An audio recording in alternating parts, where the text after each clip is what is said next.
What happens when two superpowers of the ancient world fight for control of the Mediterranean?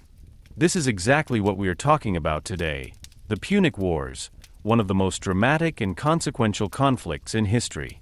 Rome and Carthage faced each other in three massive wars, with huge armies, spectacular battles, and a man whose name is still famous today, Hannibal. But before we start, I have a question for you.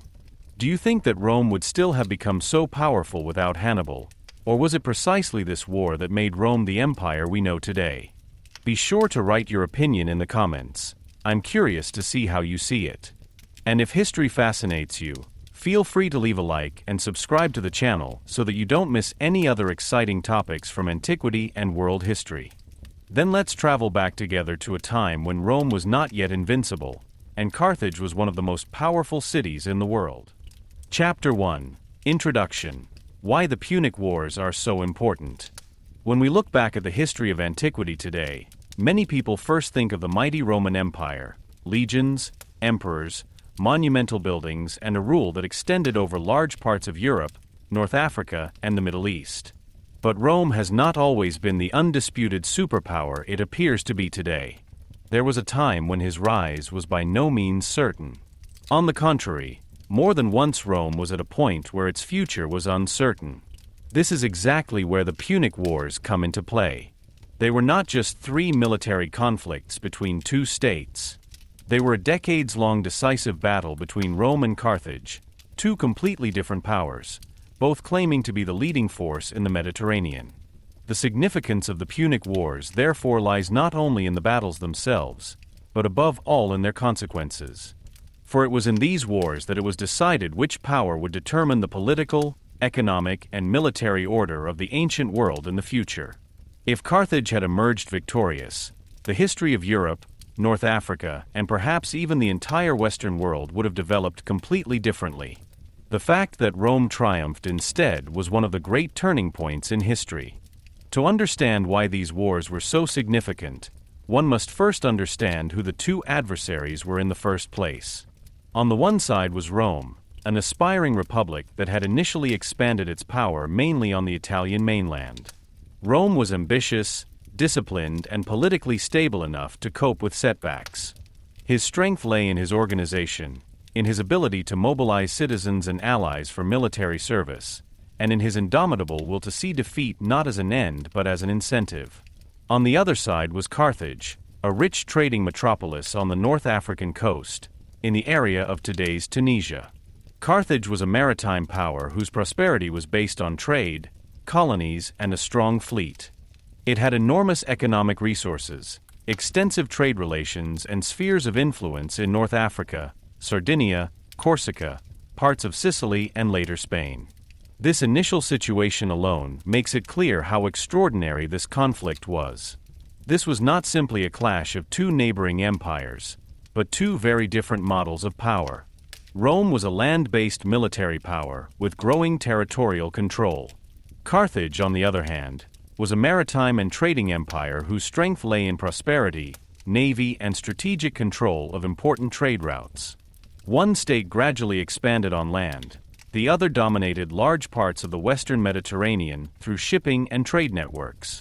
When these two powers finally met, it was no longer just a matter of individual cities or islands.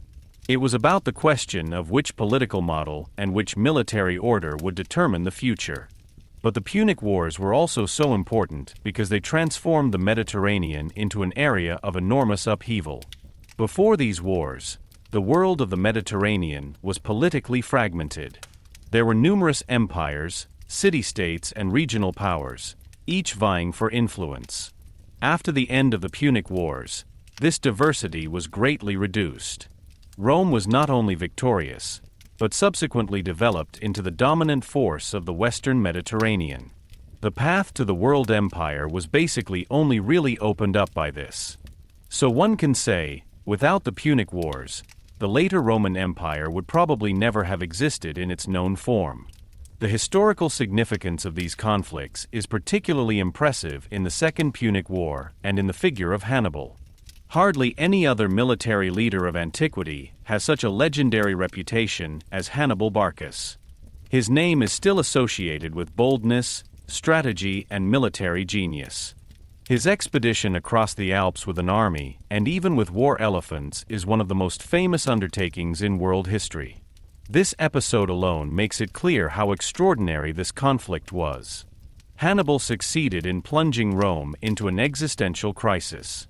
He defeated Roman armies in several devastating battles and brought the Republic to the brink of collapse. The fact that Rome did not capitulate, but fought its way back step by step, is one of the most impressive achievements in ancient history.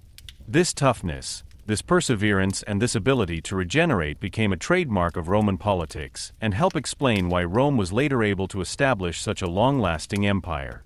The Punic Wars are also so fascinating because they reveal many topics that are still associated with major power conflicts today.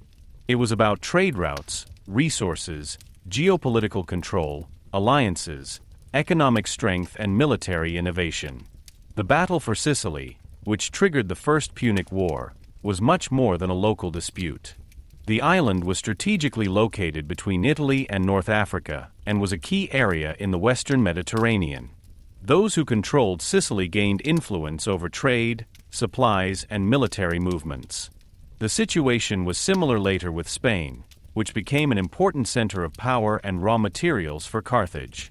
This already shows that the Punic Wars were not only battles between armies, but part of a comprehensive struggle for geopolitical supremacy. In addition, these wars changed the conduct of war itself. Rome was not a great naval power at the beginning of the First Punic War. But in the course of the conflict, the Republic was forced to build up a fleet in order to survive against Carthage. The fact that Rome developed from a land power to a competitive maritime power in a relatively short time is a remarkable example of adaptability. This ability to learn from weaknesses and quickly change structures was crucial to Roman success. The Second Punic War also showed how strongly military strategies were developed. Hannibal's tactics, his use of terrain, surprise, and psychological effect, but also Rome's reactions to them, had a great influence on military history. Centuries later, these battles were still being thought about, and to this day they are considered lessons in strategic warfare. But the significance of the Punic Wars goes far beyond the military sphere. They also changed the societies of the victors and vanquished. For Carthage, the wars ended in a complete collapse. The city first lost important territories, then its political and military independence, and was finally destroyed in the Third Punic War. With this, one of the great powers of the ancient world disappeared from the political stage. For Rome, the victory brought enormous gains, but also profound changes. New provinces were established, riches poured into Italy, and social tensions grew with them. On the one hand, the rise to become a great power strengthened Rome enormously, but on the other hand, it also exposed problems that later contributed to the crisis of the Republic. In this sense, the Punic Wars were not only the beginning of Roman greatness, but also a step on the way to the internal conflicts that were to shake Rome in the centuries that followed. Another reason why the Punic Wars seem so important to this day is their symbolic power. In them, central opposites are condensed: land power versus naval power, republic versus commercial oligarchy, perseverance versus strategic brilliance, expansion versus defense of zones of influence. Rome and Hannibal in particular embody two different types of strength. Hannibal stands for extraordinary talent, surprise, courage, and visionary warfare. Rome, on the other hand, stands for perseverance, organization, resources, and the ability not to give up even after the heaviest defeats. Perhaps it is precisely this tension that makes the conflict so timeless. For it is a reminder that history is not always decided by the faster, smarter, or more impressive individual, but often by the power of long-term structures and the ability of a state to survive crises. This conflict has also left deep traces culturally and historically. Many of our ideas of Rome as a disciplined, hard, and unyielding power are closely linked to the experience of the Punic Wars. Likewise, Hannibal has become an almost mythical figure who appears again and again in history books, novels, films, and documentaries. Even people who hardly deal with ancient history have often heard of the Alpine expedition of Hannibal. The Punic Wars therefore have not only historical relevance, but also a strong effect on our cultural memory. In addition, they help us to better understand the nature of historical turning points. Often, people only realize in retrospect how decisive certain events were. For the contemporaries of the early Punic Wars, it was probably not clear at all times that centuries of European and Mediterranean history were being decided here. But in retrospect, it is clear that this conflict permanently rearranged the balance of power. Rome didn't just gain territory. It gained self-confidence, experience, and the claim to rule permanently outside Italy. A regional great power became an imperial power with ever more ambitious goals. This is precisely the world historical significance of these wars. So if we ask why the Punic Wars are so significant, the answer is, because they went beyond the fate of two states. They decided who would dominate the Mediterranean. They made Rome the leading power of the West, destroyed Carthage as a rival, and permanently changed the political map of antiquity. They produced some of the most famous generals and battles in history, created new forms of warfare, and had profound economic, social, and cultural consequences. This chapter is therefore the prelude to a story that is much more than a sequence of struggles. It is the story of a struggle for power, influence, and survival. It is the story of two worlds that inevitably had to collide. And it is the story of a conflict whose consequences were felt long after the last battlefield. Anyone who understands the Punic Wars understands not only one of the greatest wars of antiquity, but also the rise of Rome to become a world power. This is precisely why it is worth taking a look at this enormous conflict to this day. Chapter 2: The Starting Point in the Mediterranean. To really understand the Punic Wars, it is not enough to just look at the battles, generals, and dates. One must first understand in which world these wars originated in the first place. In the 3rd century BC, the Mediterranean was not a unified political space, but an area full of tensions, rival powers, economic interests, and cultural differences.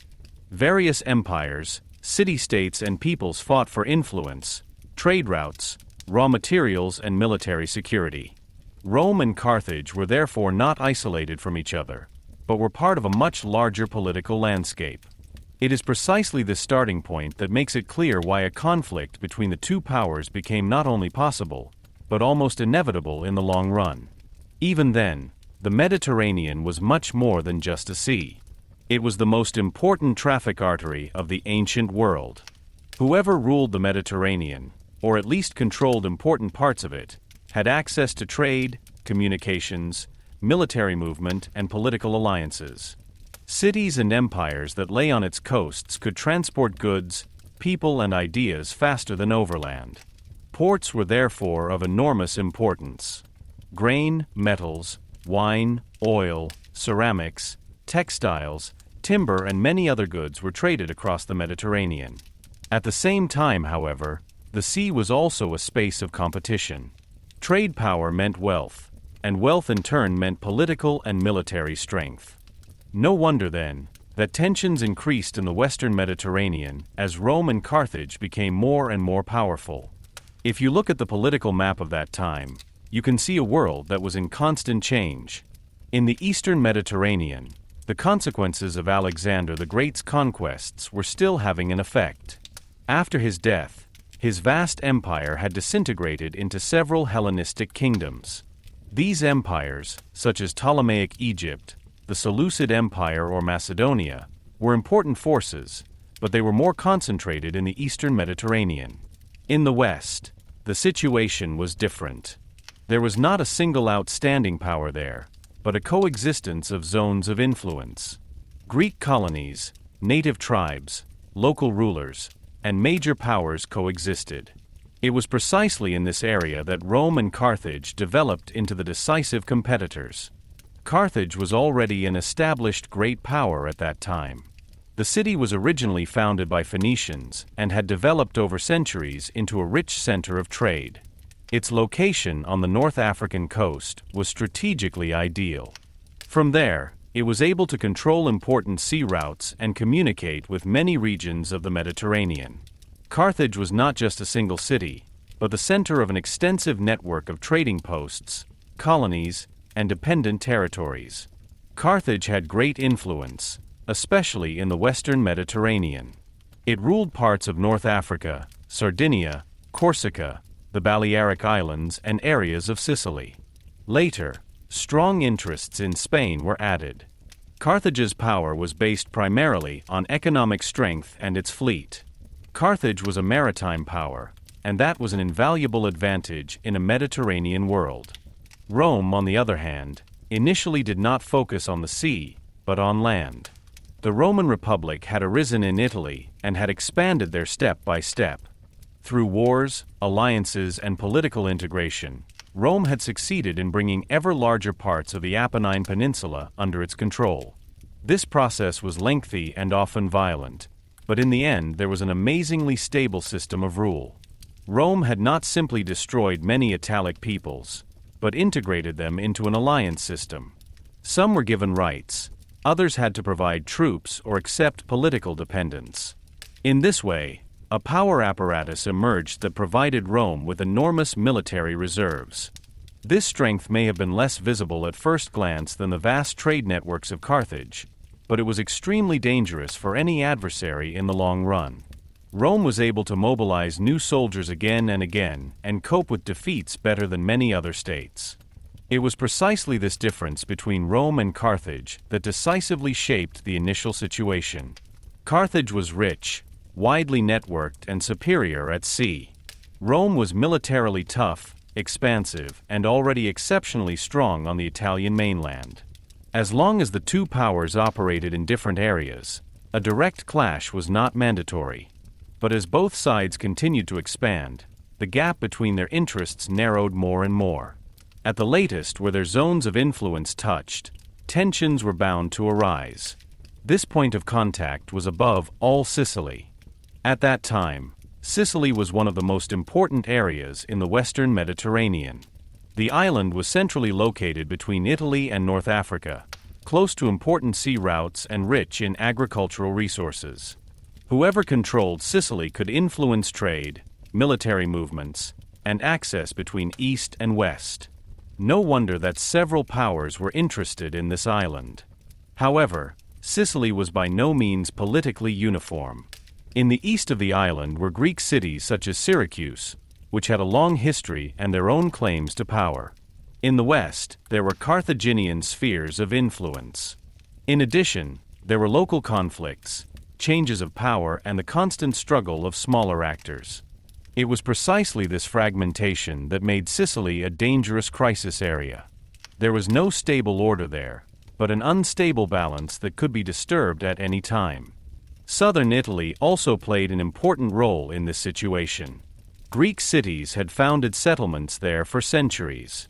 This region was culturally closely linked to the Greek world and at the same time politically vulnerable. Rome had gradually extended its influence in Italy to the south. This meant that the Republic moved closer and closer to the maritime spheres of influence of Carthage. From a Carthaginian point of view, this was not without danger. A strong Rome in southern Italy could become a threat in the long term, especially if it began to take an interest in the sea and the islands of the western Mediterranean. Conversely, Rome certainly observed the Carthaginian presence in Sicily and in the adjacent sea with increasing attention. Two separate spheres of power gradually became neighboring spheres of interest. Economic conditions further exacerbated this development. In the ancient Mediterranean, trade was not only a question of prosperity, but also of power politics. Those who had secure trade routes, ports, and access to raw materials could generate wealth and convert it into ships, mercenaries, fortifications, or alliances. Carthage was particularly experienced in this. The city had long learned how to organize trade, maximize profits, and secure maritime zones of influence. Rome was not a trading power to the same extent, but with its expansion, interest in economic control grew there as well. New territories meant taxes, resources, and strategic opportunities. Thus, economic interests emerged in the background of the political tensions, which further fueled the conflict. In addition, There were no clear, permanently recognized borders in the modern sense in the ancient world. Zones of influence were often flexible, alliances changeable, and treaties only as stable as the balance of power allowed. Although Rome and Carthage had apparently made agreements in earlier times that were intended to separate their interests, such agreements could only work as long as both sides found them useful. As soon as the forces shifted or new opportunities emerged, old boundaries lost weight. This is what makes the situation before the Punic Wars so typical of antiquity. Peace was often less a state of trust than a temporary balance of mutual caution. The starting position was also highly interesting from a military point of view. Carthage had a strong fleet and could move troops quickly across the sea. In addition, the city often relied on mercenary armies, i.e. fighters from different regions who served for payment. This system had advantages because Carthage could draw on experienced warriors of different origins. At the same time, it carried risks, because mercenaries fought primarily for money and not out of political loyalty. Rome, on the other hand, relied on citizen armies and contingents of its allies. These armies were closely linked to the political system of the Republic. Roman citizens saw military service as part of their duty to the state. This system was also stressful and by no means ideal, but it created a different form of attachment and perseverance. Thus, even before the First War, two very different military models faced each other. Equally important was the intellectual and political mood of the time. Neither Rome nor Carthage were defensive powers in the strict sense. Both expanded their influence, both thought strategically, and both reacted sensitively to possible threats. Rome had prevailed in Italy because it was prepared to intervene militarily again and again. Carthage had also not built up its trade and colonial network through restraint. In a way, both powers lived in a political culture in which growth, security, and prestige were closely linked. Those who stood still risked falling behind. Those who showed weakness could lose allies or attract opponents. In such a world, caution and aggression would easily become indistinguishable. A state could claim to be just defending its security, when in fact it was expanding its power. It is precisely such dynamics that often lead to war. The islands and coasts of the Western Mediterranean were therefore not only geographical areas, but also the scene of an increasingly intense power struggle. Sardinia and Corsica were important for Carthage because they were part of the maritime network. Sicily was the most sensitive point because Greek, Carthaginian, and soon Roman interests met there. Spain later became increasingly important because of its raw materials, especially silver deposits, and as a space for political and military expansion. North Africa was the heartland of Carthage, while Italy was Rome's center of power. There was no rigid boundary between these spaces, but a field of tension. The stronger Rome became, and the more resolutely Carthage asserted its naval supremacy, the tighter this field contracted. Another factor was the role of smaller powers and local conflicts. Major wars often begin not only through direct decisions by the main powers, but through crises in border regions, through requests for help, through promises of alliances, or through intervention in local conflicts. This was often the case in the Mediterranean. Smaller cities or groups sought the protection of a great power to assert themselves against neighbors. As a result, regional conflicts were drawn into larger power struggles. From today's perspective, the beginning of the First Punic War may seem almost inevitable, but for contemporaries, much probably seemed like a chain of political decisions under time pressure. This is precisely why the initial situation is so important. It explains why a local dispute could quickly turn into a war of enormous significance. In the end, it can be said that before the Punic Wars, the Mediterranean region was characterized by four major characteristics: political fragmentation, economic competition, strategic uncertainty, and the rise of two particularly ambitious powers. Carthage dominated large parts of the Western Mediterranean as a trading and maritime power. Rome had developed into the strongest republic on the Italian mainland and began to grow beyond its previous sphere. In between, Sicily was a key area in which interests, fears, and opportunities collided. No single factor alone led to the war. It was only the interaction of all these conditions that made the conflict likely. This starting point is so crucial because it shows that the Punic Wars did not arise out of nowhere. They were the result of a world where power was constantly being renegotiated, where sea lanes and islands were strategic, and where two systems collided, both designed for expansion. Rome and Carthage were not simply enemies by tradition. They became enemies because the political order of the Western Mediterranean did not offer a safe place for both of them in the long run. This was precisely the explosive nature of the situation. War was not immediately inevitable, but the foundations for it had long been laid. With this view of the Mediterranean region, it becomes clear that the ensuing conflict was more than a struggle for individual cities or regions. It was a struggle for the future order of the West, for control of space, resources, and influence. The stage was set, the actors were powerful, and tensions grew.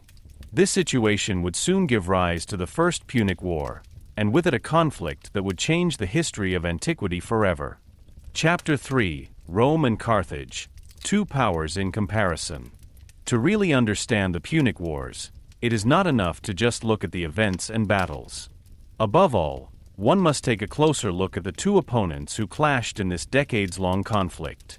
Rome and Carthage were not simply two states that happened to be fighting for the same territories.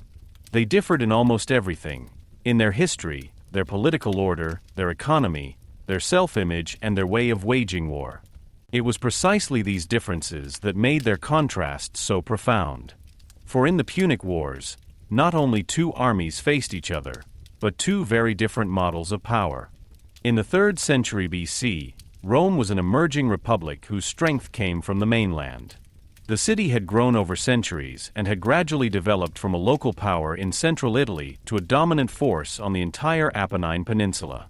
This rise was neither sudden nor straightforward. It was the result of countless wars, political alliances, clever adaptations, and a remarkable ability to integrate conquered or subjugated territories into a functioning system of rule. Rome was therefore no longer a pure city power, but the center of an alliance area that provided it with great military and political opportunities. Carthage, on the other hand, was a very different kind of great power. The city was located on the North African coast, in the area of present-day Tunisia, and was originally founded by Phoenician settlers. Over the centuries, Carthage developed into one of the richest cities in the ancient world. Their influence was not primarily based on contiguous land areas in the interior of a continent, but on trade, sea connections, colonies, and strategically important bases. Carthage was the center of a maritime network that stretched across large parts of the Western Mediterranean. The city thought from the sea, while Rome thought from the land. This difference alone had a deep impact on both empires. A particularly important contrast was evident in the political order.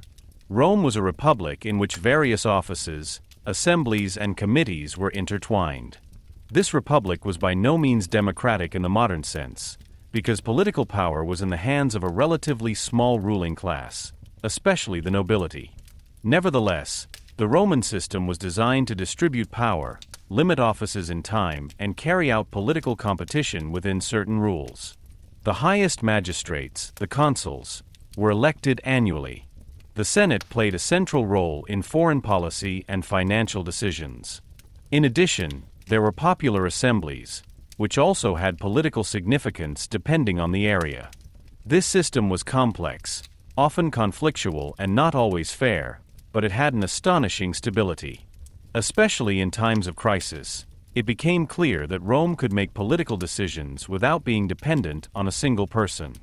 Carthage also did not have a monarchy in the classical sense, but its own republican or oligarchic order. But it worked differently. Political leadership was more in the hands of wealthy and influential families, whose wealth came from trade, property, and economic power. There were also offices and councils in Carthage, but overall the state was more clearly characterized by a rich upper class that strongly influenced political decisions. Naturally, this elite had a great interest in stability, trade protection, and securing economic advantages. While military honor, civic duty, and service to the state played a special role in Rome, in Carthage the protection of the trade network and prosperity was more important. This is not to say that Carthage was weak or unambitious, but it often pursued its interests in other ways. The two powers also differed considerably in their social self-image. Rome was strongly influenced by the idea that the citizen was obliged to the state. Military service, political participation, and sacrifice were considered important components of Roman identity, at least for free male citizens. The Romans developed an image of themselves as tough, disciplined, dutiful, and persevering. Whether this self-image always corresponded to reality is another question, but it was extremely effective politically and culturally. It helped Rome to survive crises and to formulate the claim to understand even the most serious setbacks not as a defeat but as a test. Carthage had a different foundation. The city was strongly influenced by trade and international connections. Different peoples, languages, and cultures met in their sphere of influence. Carthage was therefore in a way more cosmopolitan than Rome. His strength lay in wealth, experience in long-distance trade, and strategic networking. The city benefited from economic flexibility and from the ability to integrate different regions into a common system of interests. But this also meant that Carthage did not base its power on a broad civic community in the same way as Rome. His rule was economically impressive, but socially organized differently and possibly more vulnerable when protracted wars claimed enormous human and financial casualties. These differences were particularly clearly reflected in the military. Rome was essentially a land power. His legions formed the backbone of the state. The Roman army was based on citizens and on contingents of allied Italic communities. This gave Rome a decisive advantage. It could always raise new armies. Even if an army was destroyed, this did not automatically mean the end of the war capability. Rome had a deep reservoir of people, which was expanded by its alliance system. It was precisely this ability that was to be of enormous importance in the Punic Wars. Defeats were terrible, but usually not final for Rome. Carthago Dagigen war traditional vor allem ein Seemacht. Sein Flot war berühmt und Jahrhundertelang ein Symbol Carthagischer stark. Auf sie Conti Carthago Handelsweg sichern, Truppen transportieren und feindliche Bewegungen kontrollieren.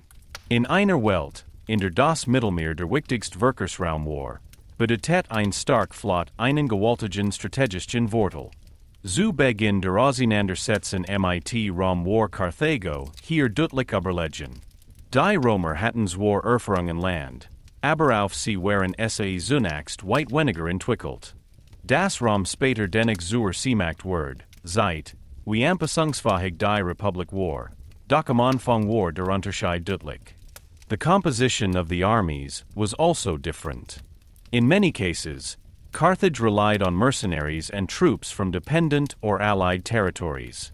These included North African fighters, Iberians, Gauls, or other groups. This system had clear advantages. Carthage could fall back on specialized battle-experienced soldiers from different regions and did not have to burden its own citizens to the same extent.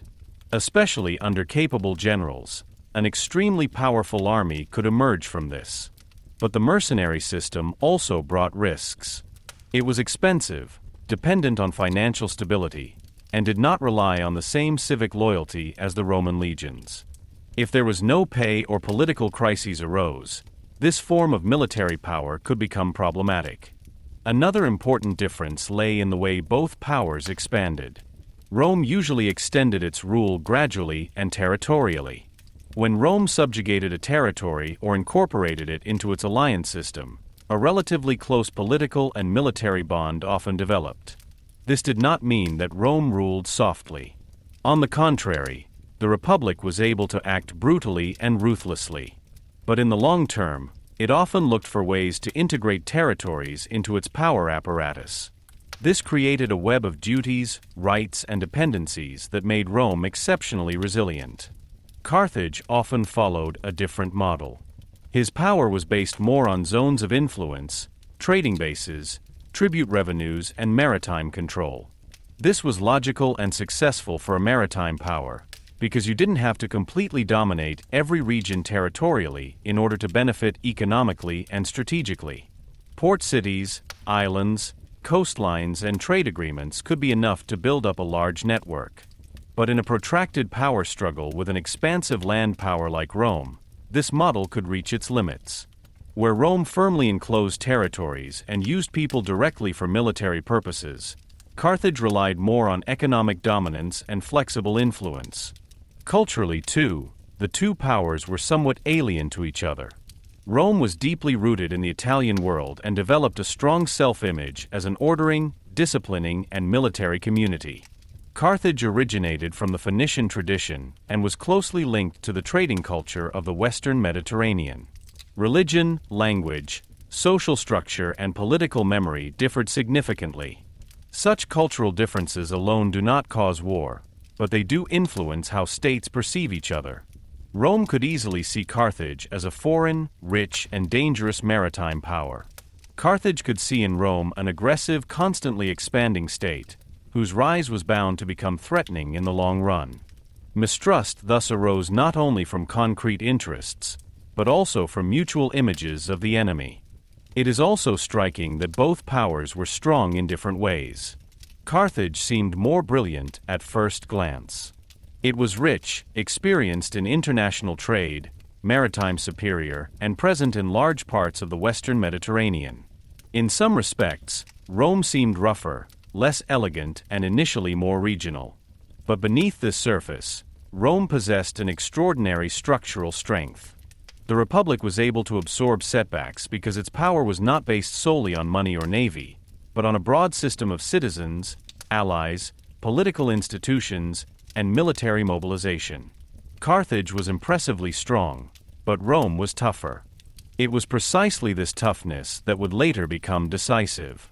A general like Hannibal could defeat Roman armies, but he did not automatically defeat the entire system behind them. Rome lost armies and raised new ones. Rome lost battles and continued the war. This ability seemed almost incomprehensible to many contemporaries. It was closely linked to the internal structure of the Republic. Rome was not a power that disintegrated after a single catastrophe. It had to be deeply shaken before it collapsed, and even then the will to resist was enormous. However, this does not mean that Carthage was politically or militarily inferior. On the contrary, the city produced one of the greatest generals in history in Hannibal, and its economic resources were enormous. Their fleet was superior for a long time, their trade relations far-reaching, and their strategic experience great. The point is not that Rome was better in every way, but that both powers were organized in very different ways. Carthage was a maritime trading superpower with an oligarchic elite, enormous wealth, and flexible military means. Rome was a republican land power with a strong civic orientation, enormous mobilization potential, and an almost indomitable political will. It was precisely this difference that made their rivalry so explosive. It can therefore be said that in the Punic Wars not only territories and sea routes were contested, but also two ways of organizing power in the ancient world. Carthage showed how far one could get with trade, fleet, and economic networking. Rome showed the power of territorial integration, military discipline, and political perseverance. Both models were successful as long as they could coexist. But as soon as their interests clashed directly, competition turned into a struggle for existence. Dies Gegenüberstellung hilft auch zu verstehen, warum der Konflikt so lang und erbitert wird. Where einer der Gegner von Anfangen klar überlegen gewesen, hat sich vielleicht ein schneller Ausgang ergeben. Doch gerade while Rom und Carthago in unterschiedlichen Bereichen stark waren, konnten sich gegenseitig gefahrlich werden. Carthago konnte Rom auf sie und durch strategische Kühnheit herausfordern. Rom konnte Carthago durch Beharrlichkeit, Mass und Anpassungsfähigkeit unter Druck setzen. So entstand ein Kampf, der nicht durch einen einzigen Wortel entschieden wird, sondern durch die langfristige Belastbarkeit der Julian Ordnung. In the end, the comparison between Rome and Carthage shows one thing above all: the Punic Wars were more than mere rivalry for territory. They were the clash of two very different great powers, both claiming greatness, security, and influence. Rome was tough, organized, and growing. Carthage was rich, experienced, and maritime superior. Rome thought in terms of legions, alliances, and land rule. Carthage thought in terms of fleets, ports, and trading areas. Rome was a republic with a strong civic core. Carthage was a commercial oligarchy with global reach on an ancient scale. Both were products of their history, their environment, and their political culture. That's exactly why the comparison is so important. He explains why these two states were initially able to coexist, but then inevitably came into deeper and deeper competition.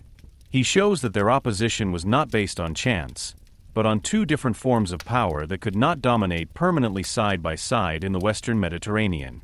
And he makes it understandable why the Punic Wars were ultimately to change not only the future of a region, but the order of the entire ancient world. Chapter 4: Causes of the Punic Wars. The Punic Wars did not suddenly break out of nowhere. They were the result of a longer development in which political interests, economic competition, strategic fears, and regional conflicts became increasingly acute. If one wants to understand why Rome and Carthage finally got into a decades-long power struggle, one must not only look at the immediate trigger of the First Punic War. While this trigger was important, it alone does not explain why a limited dispute turned into a conflict that permanently changed the ancient world. The actual causes lay deeper. They arose from the special situation of the Mediterranean, from the rise of two ambitious powers, and from the fact that their interests increasingly overlapped. One of the most fundamental causes was the simultaneous increase in power of Rome and Carthage. As long as the two states acted in clearly separated areas, there was mistrust, but no compelling confrontation. For a long time, Rome was mainly concerned with Italy. The Republic fought against neighbors, against Italian peoples, and against other powers on the Apennine Peninsula. Carthage, on the other hand, was oriented towards the sea and concentrated on trade routes, coastal areas, islands, and colonial territories in the Western Mediterranean.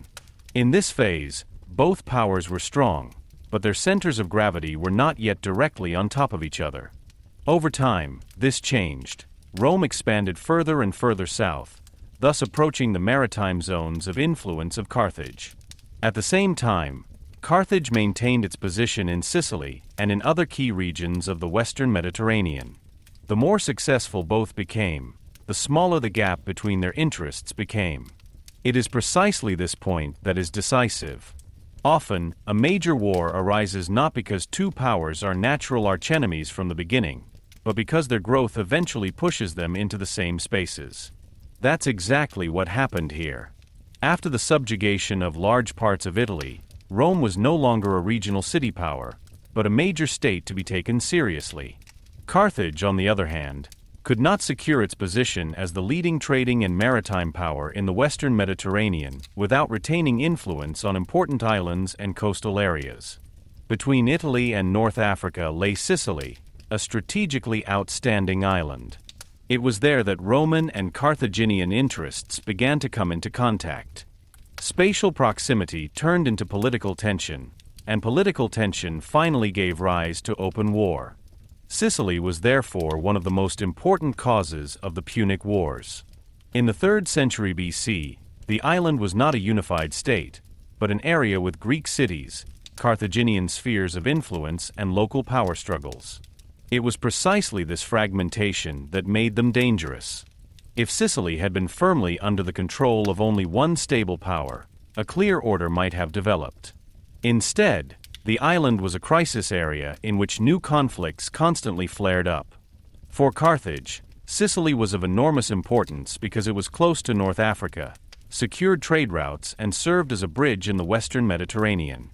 For Rome, Sicily gained increasing strategic value the further the Republic expanded into southern Italy.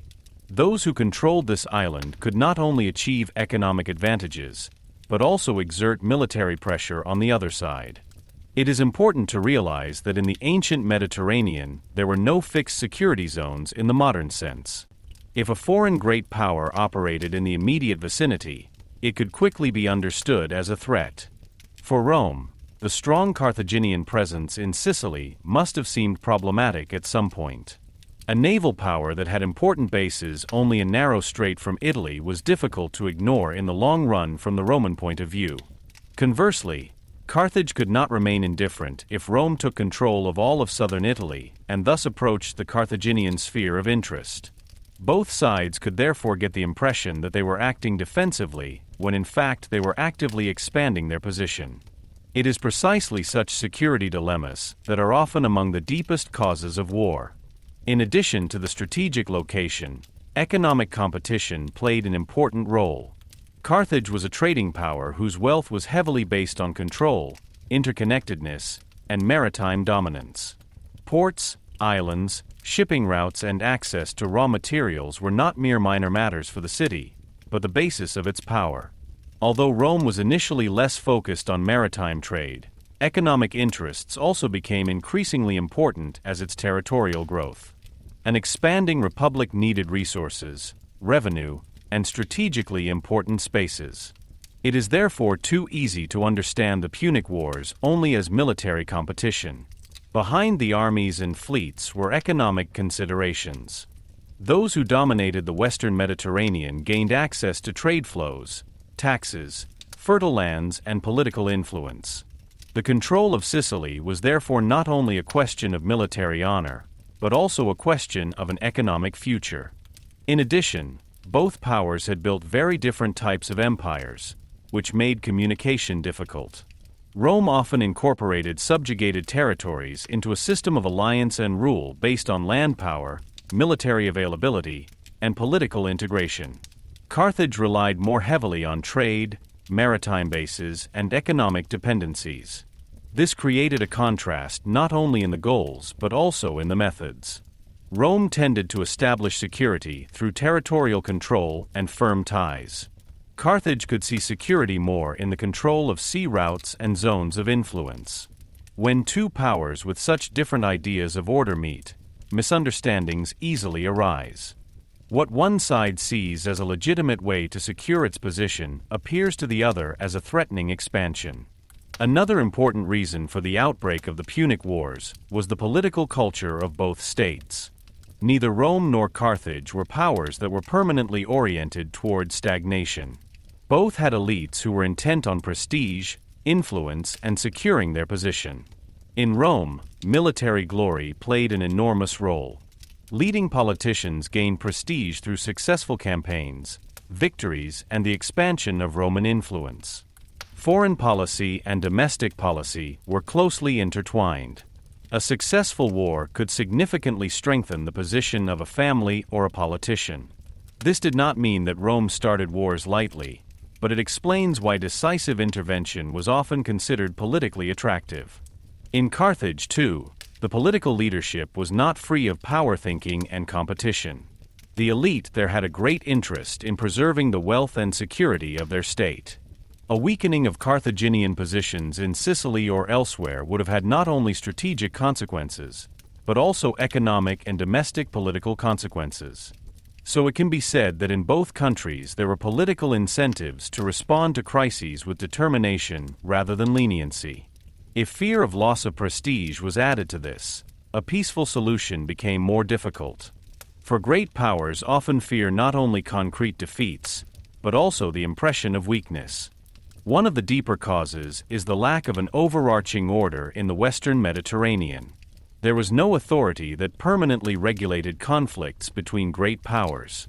Treaties could create agreements, but they were ultimately based only on the balance of power. As long as both sides saw advantages in it, a contract held.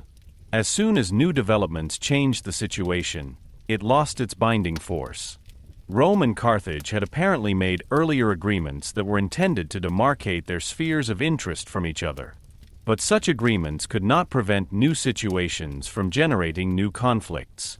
As soon as Rome became stronger, the old order was no longer stable. Carthage, on the other hand, was not prepared to give up previous spheres of influence without a fight. This showed the weakness of all earlier agreements. They were only valid as long as the balance of power remained more or less constant. This is particularly evident in the immediate cause of the First Punic War, the crisis over Messana. The city was located at the northeastern tip of Sicily, directly opposite the Italian mainland. Mercenaries, the Mamertines, had established themselves there and sought support in the face of external threats. Both Carthage and Rome were drawn into this situation. At first glance, one might think that the war was triggered by a local dispute. This is not wrong, but it does not go far enough. Messana was so explosive only because it was located in a place where strategic, political, and psychological interests of both powers clashed. Had the same crisis taken place far away from Italy or from Carthaginian core interests, it might have remained limited. But Messana was at a neuralgic point. Those who gained influence there were able to control the strait between Sicily and Italy, and thus occupy a key position in the Western Mediterranean. This example in particular shows how a local crisis could turn into a systemic conflict. Rome was faced with the question of whether it should accept a Carthaginian presence in this sensitive place. Carthage had to decide whether Rome could allow it to gain a permanent foothold in Sicily. Both options were risky from the point of view of the respective power elite. If Rome did not intervene, Carthage could further consolidate its position. If Carthage gave in, it opened the door to Rome to a space that had previously belonged to its own zone of influence. This created a situation in which even cautious decision-makers could easily conclude that action was less dangerous than inaction. It is precisely such situations that often lead to wars, although no one plans a major conflict that will last for years from the beginning. Another point that is often underestimated is the role of mistrust and perception. States act not only according to objective facts, but according to what they consider to be the intentions of the adversary. Rome had to perceive Carthage as a wealthy, experienced, and potentially dangerous naval power. Carthage probably saw Rome as an aggressive land state, which had already achieved great success in Italy and continued to grow. Both sides could therefore see more than just ordinary power politics in the behavior of the other. Every movement could be interpreted as a harbinger of greater expansion. Precisely because there was no absolute certainty, both tended to assume the worst in case of doubt. A dispute over influence easily turned into a fight for one's own future. In addition, the logic of imperial expansion played a deep role. Great powers often find themselves in a state where past successes favor further expansion. Once you have won territory, created alliances, and built up military clout, you usually develop new interests, new obligations, and new fears. Rome had largely brought Italy under control and now had to consider how to secure this position. Carthage had created an extensive maritime network and was dependent on defending it against interference. The bigger both became, the more difficult it was for them to accept the limits of their own power. So expansion not only created strength, but also new vulnerability. Every unsecured zone, every foreign garrison, every unsafe harbor could appear as a danger. Finally, one must not forget the symbolic dimension. Power politics is never just a question of naked interests, but also of status and reputation. For Rome, the rise to great power was associated with growing self-confidence. The Republic had proven that it could dominate in Italy. Why should it now be deterred by a foreign naval power? For Carthage, on the other hand, the claim to remain a leading force in the Western Mediterranean had to be a central part of its identity. If you want to be recognized as a great power, you can't give in everywhere without jeopardizing your rank. In this way, prestige further intensified the material conflicts. In the end, a clear picture emerges. The Punic Wars had many causes that reinforced each other. There was the parallel rise of two ambitious powers. There was the strategic key position of Sicily. There was economic competition for trade routes, resources, and influence. There was the lack of a stable overarching order. There were political elites for whom prestige, security, and expansion belonged closely together. And there was the mutual distrust that made each crisis more dangerous than it might have been on its own.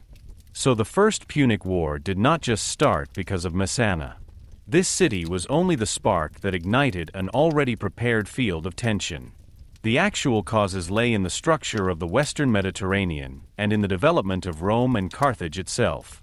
Two powers with different strengths, different political systems, and similar claims to power clashed in a strategically sensitive space. In such a situation, War was not inevitable at every single moment, but it was very likely in the long run. This is precisely why the causes of the Punic Wars are so instructive. They show that major conflicts rarely arise from a single occasion. They usually grow from a combination of interests, fears, perceptions, and opportunities. The immediate trigger is then only the point at which the voltage becomes visible. Behind him, however, there are years or decades of political development. In the case of Rome and Carthage, it was precisely this interplay that led to one of the most consequential conflicts of antiquity. What at first seemed like a regional dispute over zones of influence soon became a struggle for supremacy in the Western Mediterranean. And this paved the way for the First Punic War, which was to change the history of both powers forever. Chapter 5: The First Punic War, 264 to 241 BC. The First Punic War was the beginning of the great struggle between Rome and Carthage, and at the same time a conflict that fundamentally changed the political order of the Western Mediterranean. When the war broke out in 264 BC, it was not yet foreseeable that it would last more than 20 years and push both powers to the limits of their endurance. What at first seemed like a regional dispute over Sicily developed into a huge power struggle in which not only cities and islands, but also the future supremacy in the Western Mediterranean were at stake. It was particularly remarkable that Rome was not actually a great maritime power at the beginning of this war.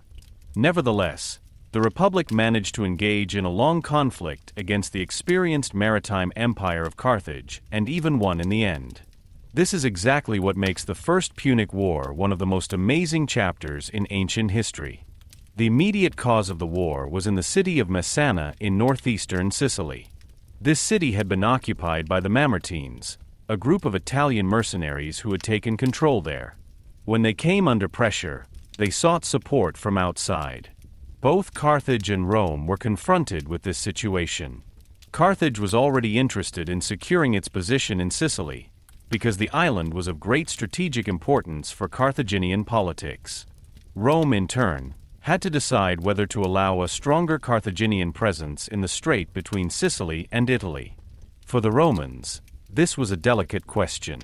On the one hand, an intervention in Sicily was a step beyond the previous capital of the Republic. On the other hand, Rome found it difficult to accept that Carthage was gaining influence at such a sensitive point directly opposite the Italian mainland. Finally, Rome decided to intervene, and so the war began. Even at this early moment, it became clear that the conflict was more than a local crisis. Carthage and Rome acted not only to control Messana, but because both realized that the outcome of this dispute would have far-reaching consequences for their position in the Western Mediterranean. Sicily was not a peripheral region, but a key area. Those who dominated there could not only influence trade routes, but also exert military pressure on North Africa or southern Italy. Thus, the island became the main scene of the first major war between the two powers. At the beginning, Carthage had clear advantages. The city had a strong fleet, great experience in maritime warfare, and pre-existing zones of influence in Sicily. Rome, on the other hand, was primarily a land power. The strength of the Republic lay in its legions, in its system of alliances on the Italian mainland, and in its ability to raise new armies again and again. At sea, however, Rome was inexperienced. For this very reason, it would have been obvious that Carthage could win this war relatively quickly. But Rome possessed a quality that became increasingly important as the war progressed: an extraordinary ability to adapt. The Romans were not prepared to simply recognize their borders. When they needed a skill they didn't already have, they tried to acquire it. Initially, the war was fought mainly in Sicily. Rome was able to achieve rapid success in the countryside and bring several cities under its control. This was due to the effectiveness of the legions and the experience that Rome had already gained in the many wars on the Italian peninsula. But the Romans soon realized that they could not be successful in the long run without a fleet. Carthage was able to move troops and supplies across the sea at any time. As long as this Carthaginian mobility existed, Rome could fight in Sicily, but could not decisively defeat its opponent. The Republic drew a far-reaching consequence from this. It began to build up its own war fleet. This step is one of the most remarkable developments of the entire war. Rome, which had little experience in naval warfare until then, had a large number of ships built in a short time. According to legend, the Romans took their cue from a captured Carthaginian ship. Whether this is true in detail is less important than the basic fact. Rome was determined not to simply accept Carthage's naval supremacy. The Romans not only had to build ships, but also train crews, organize rowers, and develop a completely new form of military coordination. For a state whose strength has so far been based primarily on land wars, this was an enormous feat of strength. To compensate for the disadvantage of a lack of seafaring experience, the Romans developed a special tactic. They used so-called boarding bridges, often associated with the term corvus. This device made it possible to board an enemy ship and turn the fight on board more into a land battle. In this way, the Romans tried to play to their strength as an infantry force at sea. It was a typical example of Roman adaptability. Instead of waiting until they could catch up with Carthage in classical seafaring, they looked for a method of translating naval warfare into a form closer to their own military capabilities. In fact, Rome achieved its first important successes. The naval battle of Mylae in 260 BC was a symbolically significant victory. It showed that Carthage was not invincible and that Rome was able to compete in a new theater of war.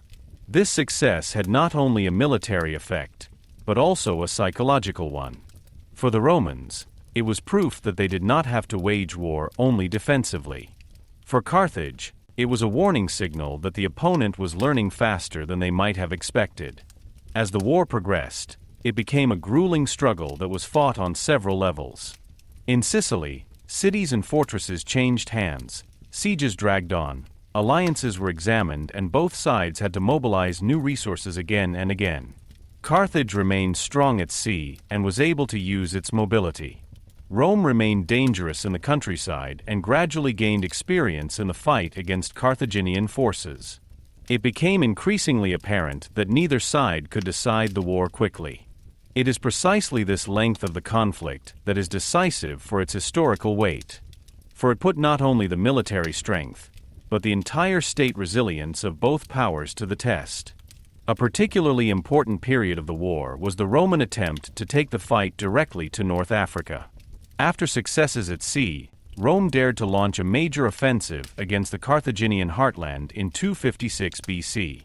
This decision was bold. Instead of limiting itself to Sicily, Rome wanted to put pressure on Carthage itself and possibly force its opponent to make a quick peace. At first, this plan seemed to work. The Romans landed in Africa and achieved their first successes.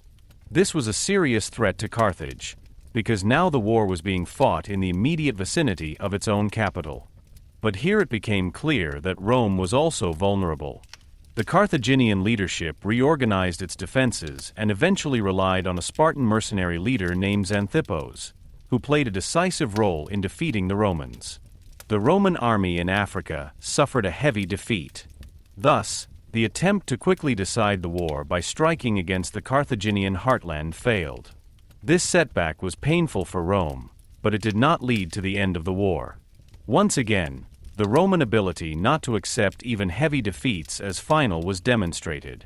So the war continued, with enormous burdens on both sides. In addition, there were natural disasters, especially severe storms, which destroyed Roman fleets several times. These losses were gigantic. Ships sank, thousands of men died, entire fleets had to be rebuilt. It would have been quite conceivable that a state would seek peace or give up under such conditions. Rome, however, did not do that. The Republic again built ships, mobilized soldiers again, and continued the war. This is precisely one of the deepest lessons of the First Punic War. Rome's real strength was not in never failing, but in continuing after every failure. Carthage, on the other hand, also showed enormous resilience. The city was able to maintain its position in Sicily for a long time, its fleet remained a serious threat, and it was economically strong enough to fight the war for many years. Nevertheless, Carthaginian borders also emerged in the course of the conflict. Carthage waged war as a maritime great power with far-reaching interests, but such a war was expensive.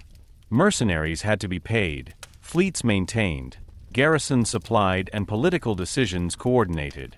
The longer the war lasted, the greater the demands on finances and organization became. Even though Carthage was by no means militarily weak, it came under increasing pressure because Rome repeatedly mobilized new forces. Sicily remained the center of the conflict.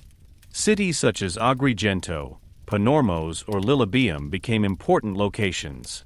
The siege of Lilybaeum in particular showed how tough and protracted this war had become.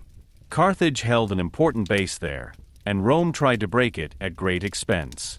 But even if the Romans were successful in the countryside, supply by sea remained a decisive factor. War was therefore never purely a land or sea war, but always an interplay of both areas. This is precisely why it was so important for Rome to be able to assert itself at sea. Towards the end of the war, it became increasingly clear that the decision to control the Western Mediterranean would not be made by individual campaigns alone, but by perseverance. Both powers were exhausted. But Rome once again undertook a great show of strength. Although the state had already suffered enormous losses, a fleet was again set up, sometimes even with the support of wealthy citizens who financed the construction of ships. This fleet won a decisive victory over Carthage in 241 BC in the Battle of the Aegean Islands. This victory was of enormous importance. He cut off Carthaginian supply lines and made it clear that Carthage could no longer successfully continue the war in Sicily. Carthage then asked for peace. The conditions were tough. Carthage had to evacuate Sicily and pay a high war reparation. This ended the First Punic War. Rome had won, and this victory changed history fundamentally. For the first time, the Republic had gained a larger territory outside Italy. Sicily became the first Roman province. This marked a new step in Rome's development. An Italian great power became a power with overseas possessions. The path to imperial expansion was thus visibly opened. For Carthage, the defeat was difficult, but not yet devastating. The city continued to exist, continued to have economic strength, and had other areas of influence. But the loss of Sicily was a serious blow to its prestige and strategic position. Perhaps even more serious was the realization that Rome had become a dangerous opponent not only on land, but also at sea. The war had shown that Carthage was facing a determined and adaptive enemy who was willing to make enormous sacrifices in order to win in the end. The historical significance of the First Punic War is therefore obvious in several respects. First, it was the beginning of the open rivalry between Rome and Carthage. Second, he made Rome a maritime power and forced the Republic to fundamentally expand its military capabilities. Third, it brought Rome permanent possessions outside Italy for the first time, ushering in a new phase of Roman expansion. Fourthly, the war already showed many characteristics that were to characterize the later Punic Wars: extreme severity, long duration, enormous losses, and the deep political importance of strategic areas such as Sicily. At the same time, this war laid the foundation for the next major conflict. The defeat of Carthage was not the end of the rivalry, but rather the beginning of a new, even more bitter phase. Rome had gained power, but also self-confidence. Carthage had lost, but not capitulated. On the contrary, the city would look for ways to strengthen its position again. Thus, the First Punic War did not leave behind a stable peace order, but a tense post-war world full of mistrust, injuries, and new ambitions.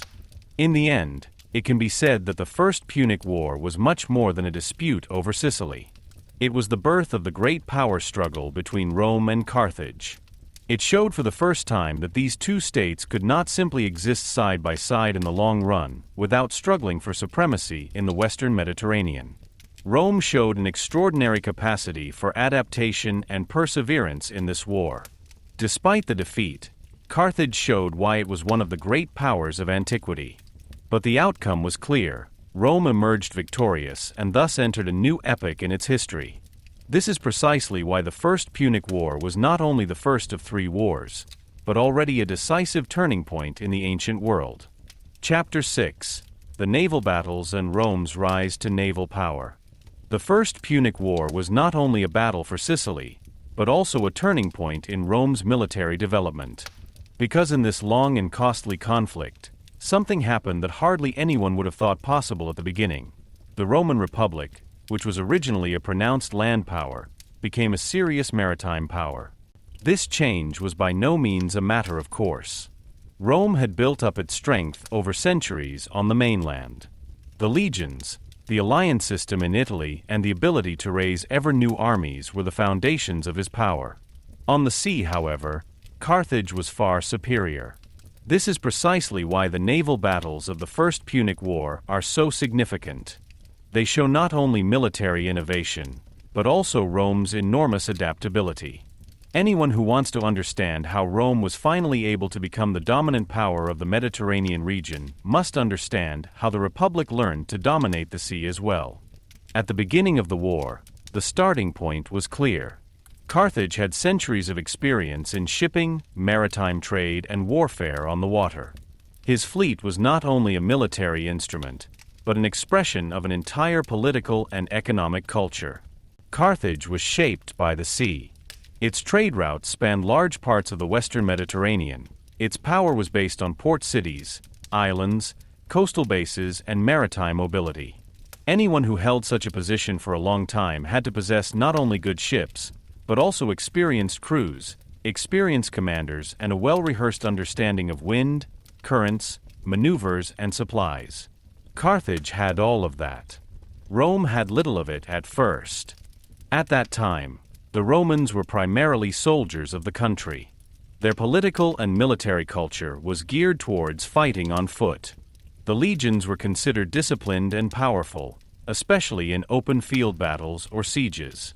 The Republic thought in streets, marching columns, camps, and territorial control. The sea was more of a border for Rome than a natural space for action. Although the Romans knew coasts, ports, and ships, they did not yet have a maritime tradition comparable to the Carthaginian one. Precisely for this reason, it seemed almost presumptuous at first that Rome would even get involved in a war with a naval power like Carthage. But the events in Sicily quickly made it clear that victory would hardly be possible without control of the sea. As long as Carthage could freely transport troops, food, and equipment with its ships, it was difficult to hit decisively even in defeats on land. Rome could besiege cities or conquer territories, but Carthage remained mobile and capable of supplying through its fleet. This created a strategic problem for Rome. If you wanted to secure Sicily, you not only had to fight on the island, but also control the sea routes that connected Carthage with its bases. The war forced Rome to make a decision. Either the Republic remained a purely land power and thus accepted a structural disadvantage, or it tried to build up a fleet itself. Rome chose the second option, and this was one of its greatest historical achievements. The Republic began to build up a war fleet in an astonishingly short time. That was a huge undertaking. Not only wood, shipyards, and craftsmen were needed, but also rowers, sailors, officers, and logistical structures. Raising an army was a habitual business for Rome, but building a fleet was not. Nevertheless, a typical Roman characteristic was already evident here: the ability to recognize necessities and implement them with organizational rigor. Rome did not ask whether it was actually a naval power. Rome asked whether the war could be won without a fleet. When the answer was no, the construction of ships began.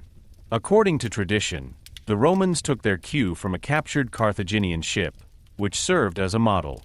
Whether the process took place exactly as it did is less important than its symbolic statement.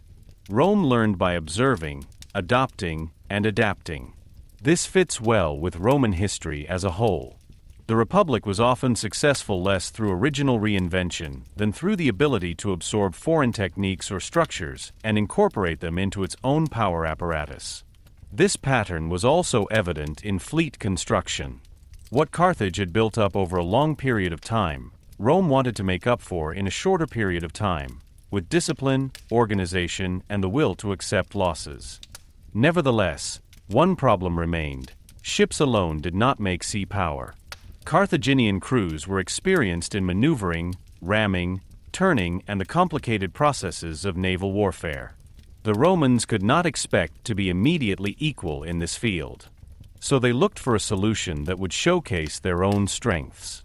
This solution was the famous corvus, a boarding bridge with which enemy ships could be boarded. As soon as two ships came close, this bridge dropped onto the opponent's deck, where it got stuck. This created a solid connection, and the fight was transformed from a pure naval battle into a kind of land battle in a confined space. This was ideal for Rome. The Republic could also deploy its well-trained infantrymen on ships and force the enemy into hand-to-hand combat instead of letting him dominate with seamanship alone. This technique was more than just a military tool. It is emblematic of Rome's rise to maritime power. The Romans did not immediately try to surpass Carthage in its own way of fighting, but they changed the conditions of the fight in such a way that their own strengths came into play. It was an expression of strategic wisdom. Anyone who enters a foreign domain does not have to become identical with the previous master of that domain. Sometimes it is enough to reinterpret the space in such a way that the familiar skills can be used. That's exactly what happened here. The sea remained the sea, but the actual moment of decision was shifted by the corvus to the moment of boarding, and thus into the realm of Roman combat strength. The first major proof of the success of this strategy was the naval battle of Mylae in 260 BC. It was of enormous importance for Rome, not only because it was a military victory, but because psychologically it created a new reality. For the first time, the Republic had achieved a significant victory at sea against Carthage. The message was unmistakable: Carthage was not untouchable on the water. For the Romans, this victory must have had an almost revolutionary effect. A state that until recently was hardly considered a maritime power had proven that it could hold its own in this area as well. The commander Gaius Duilius was celebrated in Rome, and the battle became part of a new self-confidence. Rome had crossed a threshold. The importance of Mylae was not only in the victory itself, but in what it made possible. From now on, Rome could operate seriously at sea, secure supply lines, and disrupt Carthaginian movements. The war remained arduous and changeable, but the idea that Carthage ruled the sea unchallenged was over. This, in turn, strengthened Rome's willingness to invest further in naval construction. An experimental step became a strategic program. In the further course of the war, there were further important naval battles. One of the most important was the Battle of Cape Ecnomus in 256 BC. It is often considered one of the greatest naval battles of antiquity. This showed that Rome could not only achieve selective successes, but also organize huge maritime operations. The fleet no longer served merely as a defensive measure, but became an instrument of offensive strategy. The goal was now even the invasion of North Africa. The fact that Rome decided to take such a step shows how much the self-image of the Republic had already changed. A power that had had little experience in naval warfare just a few years earlier was now able to assemble a huge fleet, wage a major battle at sea, and transport troops across the sea to the enemy's core area. The victory at Ecnomus was therefore not only militarily important, but also an expression of institutional change. Naval construction, training, coordination, and strategic planning had reached a level that Rome did not possess at the beginning of the war. In a short time, the Republic had learned to organize naval power in practice. The fact that the subsequent African campaign failed in the end does not change the fact that the maritime achievement itself was extraordinary. Rome did not have permanent control of the sea, but it was now capable of seriously contesting control and sometimes even winning. However, this ascent was not straightforward. Especially at sea, Rome also suffered terrible setbacks. Several times fleets sank in storms, and these losses were devastating. Thousands of men died, hundreds of ships were lost, and huge sums were destroyed. Such catastrophes show how difficult Rome's path to maritime power actually was. Naval warfare was dangerous not only because of the enemy, but also because of nature. Storms, unpredictable coastal conditions, and technical limits of the ships made every major operation risky. For a still inexperienced fleet, weather and navigation could be almost as deadly as an enemy. However, it was precisely here that the extraordinary resilience of the Roman Republic became apparent once again. Instead of giving up after heavy losses, Rome kept building new fleets. This was an enormous achievement economically, organizationally, and politically. One must not forget how expensive ships were in ancient war. Wood had to be procured, crews recruited, equipment manufactured, and entire deployment plans redeveloped. The fact that Rome did this several times, even though fleets were repeatedly lost, reveals the real core of its rise to maritime power. It was not only technical ambition, but above all political will. Rome was prepared to pay an extremely high price for maritime expertise. This determination distinguished the Republic from many other powers. A unique fleet would not have made Rome a naval power. It was only the willingness to invest in maritime warfare capability again and again, even after defeats, storms, and failures, that made the change permanent. Rome thus learned not only to build ships and fight naval battles, but also to understand the sea as an integral part of its strategic world. This change in thinking was perhaps even more important than individual victories. The sea was no longer a foreign space, but an area in which Roman power was to unfold. Carthage, nevertheless, remained a dangerous opponent. His fleet remained strong, his commanders experienced, and his supply by sea often worked better than Rome's. This is precisely why the war remained undecided for a long time. But the structure of the conflict had changed. Carthage was no longer faced with a purely land power, but with an opponent who could fight at sea, threaten ports, and carry out maritime operations. Carthage thus lost part of its decisive advantage. It was still experienced, but no longer the sole master of the sea. The final proof of Rome's maritime rise came towards the end of the First Punic War with the naval battle of the Aegean Islands in 241 BC. After long years of fighting, Rome once again raised a fleet, although both sides were exhausted. This last major operation was a deliberate tour de force. Rome knew that the decision would not fall solely on Sicily, as long as Carthage could supply its bases from sea. The Roman fleet met the Carthaginian fleet at the Aegean Islands west of Sicily, and was victorious. This victory was of strategic significance. He cut off Carthage's supplies, decisively weakened his position in Sicily, and finally forced the city to make peace. With this battle, it was clear that Rome had completed its rise to naval power. It had not only built individual ships and won individual victories, but it also defeated an opponent who had long been considered the leading maritime power of the Western Mediterranean. The war ended with Roman success, and this success would not have been conceivable without the development of its own fleet. The naval battles were therefore not a sideshow, but the key to the decision.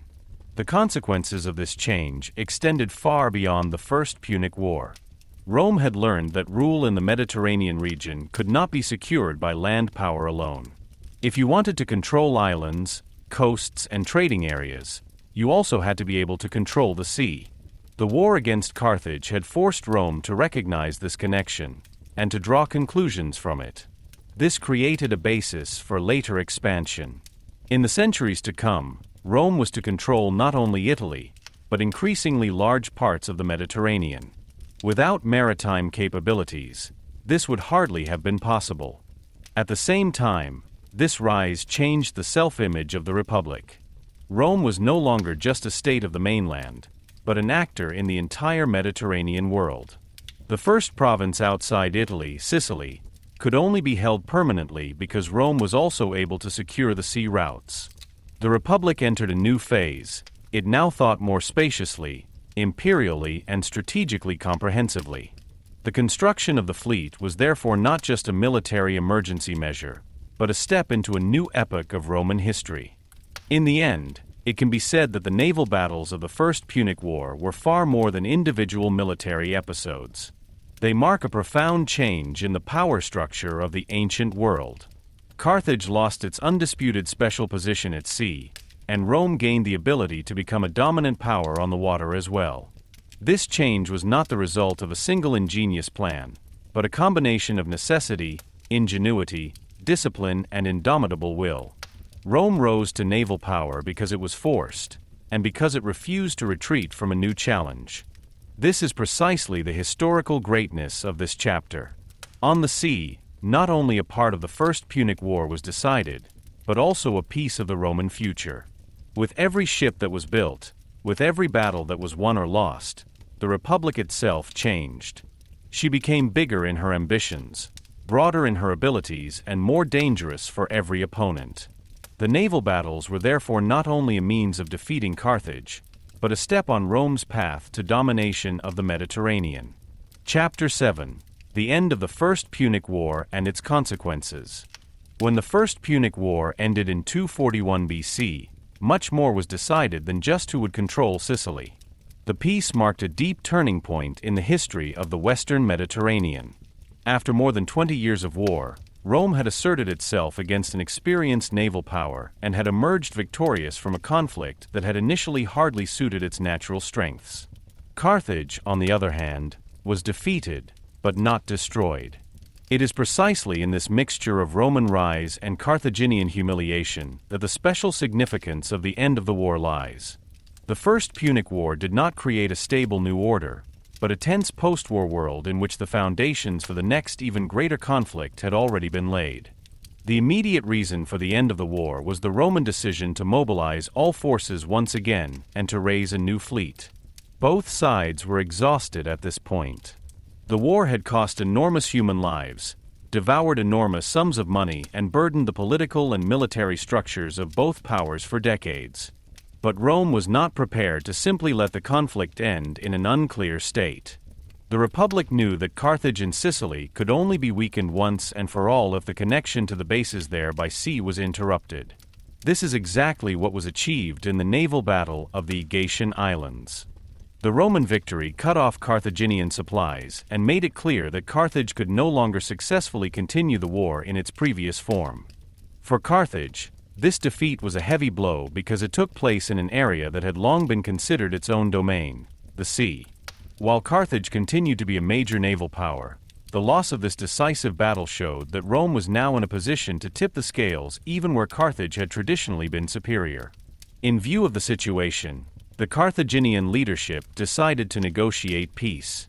This marked the end of the first major clash between the two powers. But the end was bitter and had consequences that went far beyond the immediate military defeat. The peace conditions were hard for Carthage. The city had to give up Sicily and pay a high war reparation. These 2 points were of enormous importance. The loss of Sicily meant not only the renunciation of an important strategic area, but also a serious loss of prestige. For a long time, Sicily had been a central scene of Carthage's Western Mediterranean policy. The island was close to the Carthaginian sphere of influence, economically valuable and militarily significant. Their evacuation in favor of Rome meant that Carthage lost a key position that had been contested for decades. Perhaps even more drastic was the symbolic effect of this defeat. Carthage had been one of the great powers of the Western Mediterranean until then and had asserted itself as a leading force in many regions. Now it had to admit defeat to an opponent who had neither a significant fleet nor greater experience in maritime warfare at the beginning of the war. This had to be a deep cut for Carthage's self-image.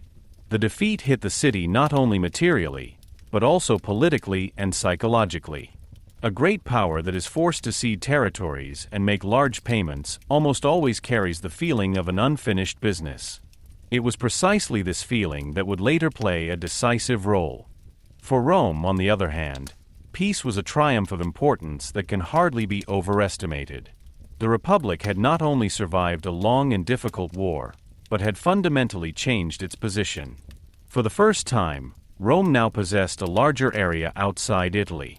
Sicily became the first Roman province, and this step alone marks a turning point. Until now, Rome had expanded mainly through alliance systems and territorial control on the Italian mainland.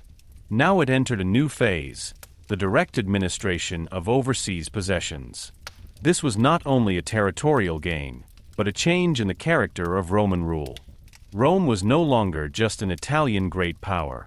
It began to become a Mediterranean power with an imperial horizon. This change had far-reaching consequences for the internal development of the Republic. A province like Sicily had to be administered, taxed, and militarily secured. Rome therefore had to develop structures to permanently control an area outside Italy. This led to new political and administrative requirements. In addition, the possession of Sicily brought economic advantages. The island was rich in agriculture and soon played an important role in the supply of grain to Rome. This gave expansion beyond Italy a very practical, lasting significance. Rome gained not only fame, but also resources that supported its further development of power.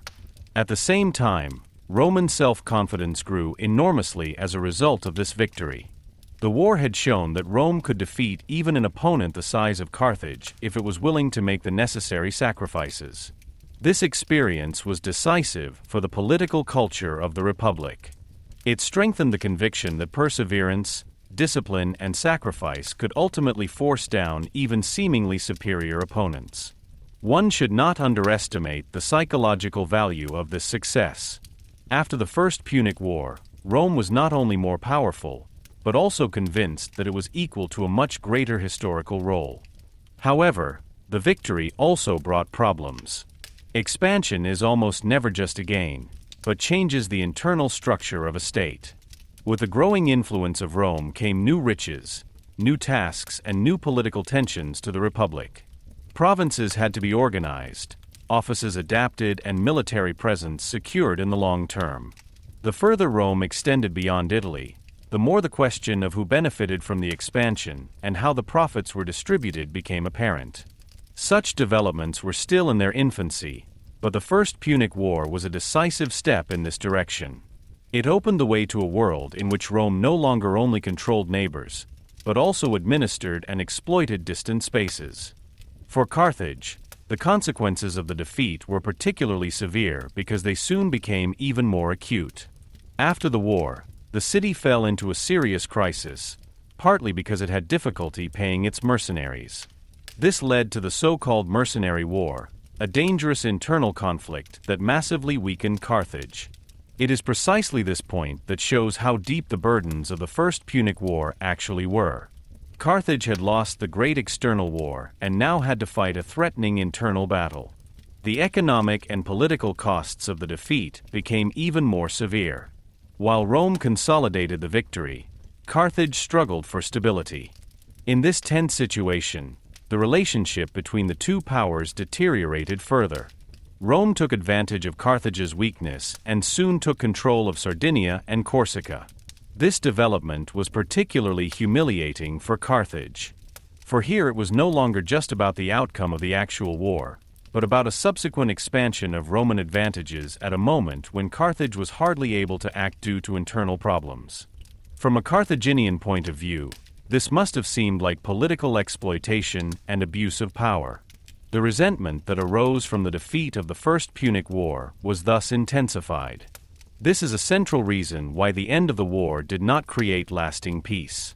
Rome did not treat Carthage as an equal opponent with whom a stable balance was to be restored, but consistently exploited its new superiority.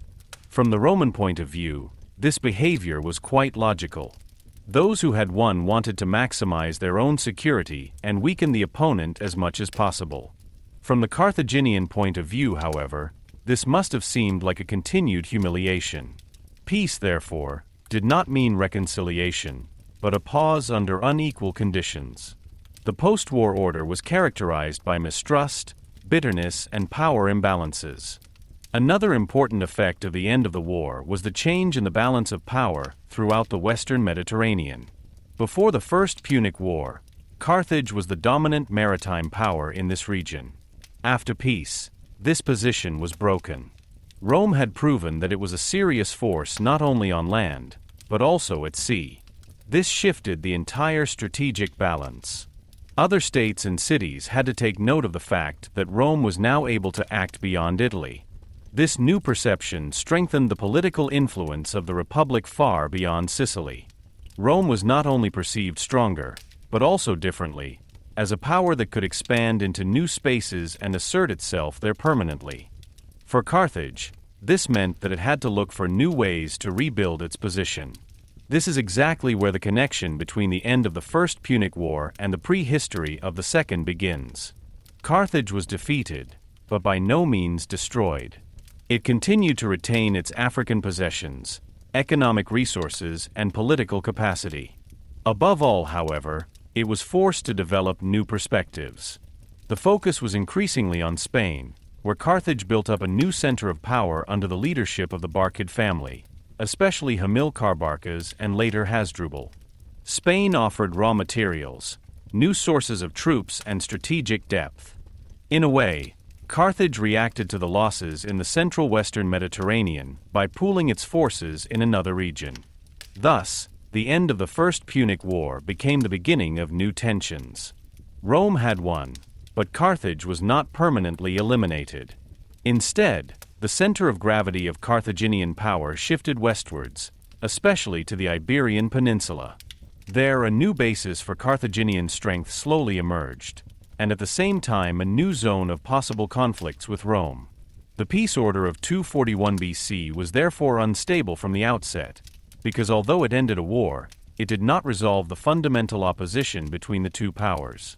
On a deeper level, the end of the war also had ideological consequences. In Rome, the victory strengthened faith in its own historic mission. The Republic had endured a long war, built a fleet, defeated a naval power, and acquired provincial property for the first time. This could easily promote the idea that Rome was destined for ever greater expansion. In Carthage, on the other hand, the defeat nourished the desire for the restoration of lost greatness. This created political and emotional driving forces on both sides that made later conflicts more likely. Rome felt vindicated, Carthage felt humiliated. Both attitudes are dangerous when two powers have to coexist permanently. The end of the war was also momentous militarily. In the course of the war, Rome had not only built up a fleet, but had learned fundamentally that naval power was indispensable for its future. This insight should not be lost again. The First Punic War had opened up a new strategic dimension for the Republic. Future expansion in the Mediterranean region could now be thought of much more naturally. Carthage, on the other hand, had to learn that its traditional superiority at sea was no longer sacrosanct. In doing so, it lost part of the advantage on which its position had long rested. The means of power of both states had thus changed, and it was precisely this that increased the uncertainty for the future. In summary, the end of the First Punic War was a historic turning point, the consequences of which extended far beyond the conclusion of peace. Rome won Sicily, financial compensation, and above all, the status of a new great power in the Western Mediterranean. Carthage lost a key territory, suffered economic strain, and suffered severe political humiliation. But this outcome did not bring lasting stability. On the contrary, the post-war order was characterized by imbalance, resentment, and new shifts in power. This is precisely why this chapter is so important. It shows that even when the fighting stops, a war is not really over. Its consequences live on, in treaties, in territorial losses, in economic burdens, in political decisions, and above all, in the memories of the defeated and victors. The First Punic War officially ended in 241 BC, but its actual effect reached far beyond that. He made Rome bigger, more self-confident, and more expansive. He made Carthage more wounded, embittered, and determined to seek new ways to restore its power. This is precisely where its historical significance lies. The end of the war was not the end of the story, but the beginning of a new phase of struggle between two powers that were far from ready to finally cede their primacy in the Mediterranean. Chapter 8: The Interwar Period, Carthage's Expansion in Spain. After the end of the First Punic War, the conflict between Rome and Carthage was by no means really over. Although the weapons were silent for the time being, a new tension was already growing under the surface. Rome had won Sicily, and significantly strengthened its position in the Western Mediterranean. Carthage, on the other hand, was weakened, humiliated, and economically heavily burdened. Nevertheless, the city was not destroyed. It remained a significant power with a trade network, resources, and political ambition. This is precisely why a decisive phase of reorientation began after the defeat. This interwar period is of enormous importance for the understanding of the Punic Wars, because it was in it that Carthage prepared for a new rise. The center of this reconstruction was not in Sicily or Sardinia, but on the Iberian Peninsula, i.e. in today's Spain. There, in a few decades, a new Carthaginian sphere of influence emerged, which was to become the basis of the later Second Punic War. The starting position for Carthage was extremely difficult after 241 BC. The Lost War had not only cost territories, but also forced high compensation payments to Rome. Such payments placed a considerable burden on the state treasury, especially since Carthage also had to cope with its military obligations from the Long War. The situation became particularly dangerous due to the so-called mercenary war. Carthage had relied heavily on mercenaries and foreign troops in the First Punic War. After the peace, outstanding payments and political tensions led to an uprising of these forces, which grew into a serious internal crisis. For Carthage, this was an existential threat. The city not only had to bear the consequences of a lost external war, but also had to struggle for bare survival against its own former fighters. This crisis shows how deep the shock of the First Punic War really was. Carthage was not only militarily defeated, but also shaken domestically. For this very reason, it would have been conceivable that the city would have fallen into weakness in the long term. But that is exactly what did not happen. Instead, Carthage gradually realized that a new way had to be found to regain power, wealth, and strategic agency. It was not enough to hope for the old order or merely lament what had been lost. If Carthage wanted to be a great power again, it needed new resources, new sources of troops, and a new center of power. Here, the focus is on a family that was to become decisive for this development, the Barcadan. Hamilcar Barcas in particular played a key role in this phase. Hamilcar had already been an important Carthaginian general in the First Punic War and had made a name for himself in Sicily.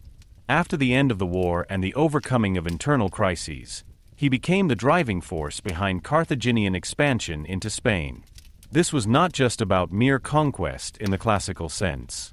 Hamilcar apparently pursued a more comprehensive project, the establishment of a new power base for Carthage, which was to be economically viable, militarily useful, and politically sustainable. Spain offered ideal conditions for this. The Iberian Peninsula was a region of great attraction for ancient powers. It had rich mineral resources, especially silver, and at the same time was an area with numerous tribes, cities, and local power structures that were not organized in a unified state.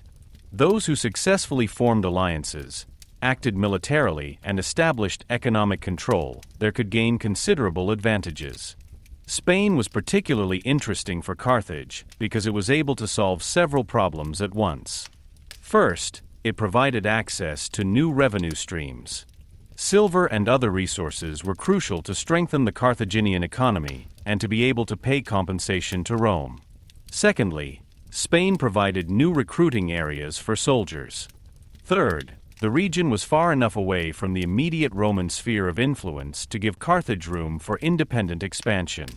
And fourthly, a new political military center could arise there, which made Carthage a serious great power again. Hamilcar's enterprise in Spain was therefore more than an ordinary campaign. It was an attempt to overcome the defeat of the First Punic War through a strategic realignment. Carthage lost influence in the central western Mediterranean, so it moved west and created a new base there. In a way, that was a brilliant move. Instead of arguing directly with Rome over the lost territories, the focus was on building new strength. That was wiser than getting involved in a still hopeless war of revenge at an early stage. Spain thus became a space of Carthaginian renewal. This expansion was by no means easy. Spain was not an empty territory just waiting to be taken over. The Iberian Peninsula was inhabited by different peoples, including Iberians, Celts, and mixed groups, who often had their own interests and local centers of power. Anyone who wanted to gain influence there had to combine military strength, diplomatic skills, and economic appeal. This is exactly what Hamilcar seems to have tried. Carthage expanded its position not only through violence, but also through alliances, negotiations, and the involvement of local elites. This was not unusual for a trading and colonial empire like Carthage. His power was often based not on complete direct domination, but on networks of loyalty, dependence, and economic advantage. At the same time, however, the expansion in Spain also had a dynastic dimension. The Barcadan family, Hamilcar and later his relatives and successors, gained particular importance in this area. Spain became not just any Carthaginian province, but increasingly a power base of the Barcidians themselves. This had far-reaching consequences. Carthage's resurgence was thus closely linked to the ambitions, strategies, and experiences of this family. In a way, an almost semi-autonomous center of power emerged in Spain within the Carthaginian world, which acted in the name of Carthage, but was strongly influenced by the political will of the Barcides. This development was later to become particularly visible in Hannibal's case. After Hamilcar's death, Hasdrubal the Beautiful, his son-in-law, continued to expand. Under him, the Carthaginian construction in Spain took on an even clearer political form. Hasdrubal was apparently less focused on permanent military conquest than on consolidation, alliance politics, and institutional expansion. A particularly important symbol of this was the founding of the city of New Carthage, which later became Carthago Nova, in today's Cartagena. This city became a central base of Carthaginian power in Spain. Its location was favorable, it had a good harbor and could serve as an administrative, commercial, and military center. With New Carthage, Carthaginian Spain received a visible centerpiece. The founding of this city shows how seriously Carthage took its Spanish expansion. It wasn't just about winning short-term loot or tributes. The aim was to create a permanent sphere of power. New Carthage was a sign of planning, organization, and aspirations for the future. This is where economic interests, strategic considerations, and political symbolism converged. The city was an expression of the Carthaginian will not only to be present in Spain, but to be rooted. At the same time, their existence made clear how much the axis of Carthaginian politics had shifted. While Rome now controlled Sicily and other islands, a new counterweight was growing in Spain. The economic significance of this buildup of power was particularly important. The silver mines of Spain must have been of inestimable value to Carthage. Silver meant not only wealth, but also political and military action. Money could be used to pay mercenaries, equip ships, promote alliances, and secure internal stability. For a power like Carthage, whose strength was strongly linked to economic efficiency, such resources were vital. It could therefore be said that Spain gave back to Carthage what the Lost War had taken from it: financial basis, self-confidence, and strategic perspective. Spain also fundamentally changed the situation militarily. The region offered access to battle-experienced warriors who would later play a central role in the Second Punic War. Iberian and Celtiberian fighters became an important part of Carthaginian armies. The expansion into Spain, therefore, meant not only economic recovery, but also the development of a new military potential. This was of enormous importance, because it allowed Carthage to develop a force that did not rely solely on North African or already known resources. A reservoir grew up in Spain, from which Hannibal later formed his famous army. Rome did not observe this development completely idly. Even if the Republic did not intervene directly at first, it must have been aware that something significant was happening in Spain.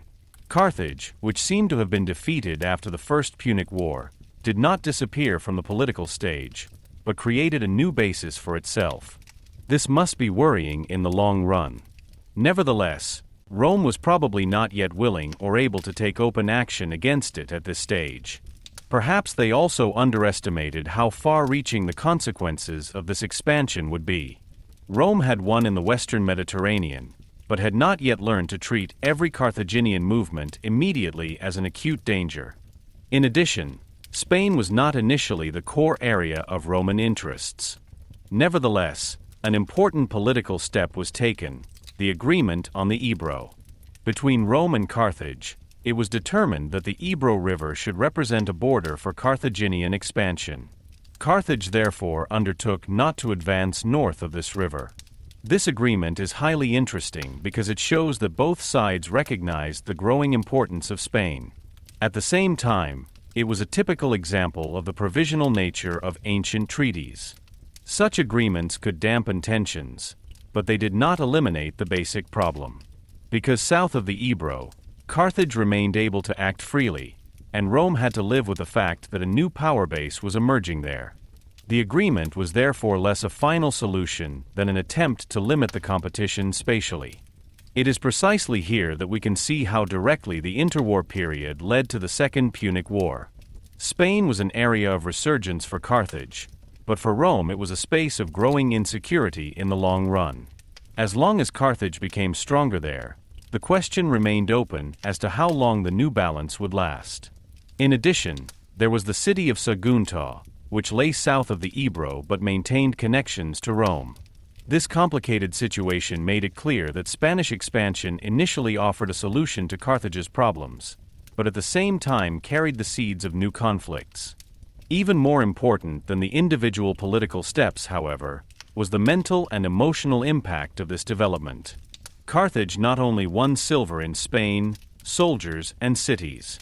It regained hope for greatness. After the humiliations of the post-war period, a new blueprint for the future emerged here. The Barcid family was able to give the impression that Carthage was not yet finished, but only took a detour to new power. This new self-confidence was historically decisive. A humiliated but resurgent state is often more dangerous than a permanently defeated one. This is exactly what Carthage became in the decades between the First and Second Punic Wars. For the Barcids themselves, Spain was also a place of personal and political influence.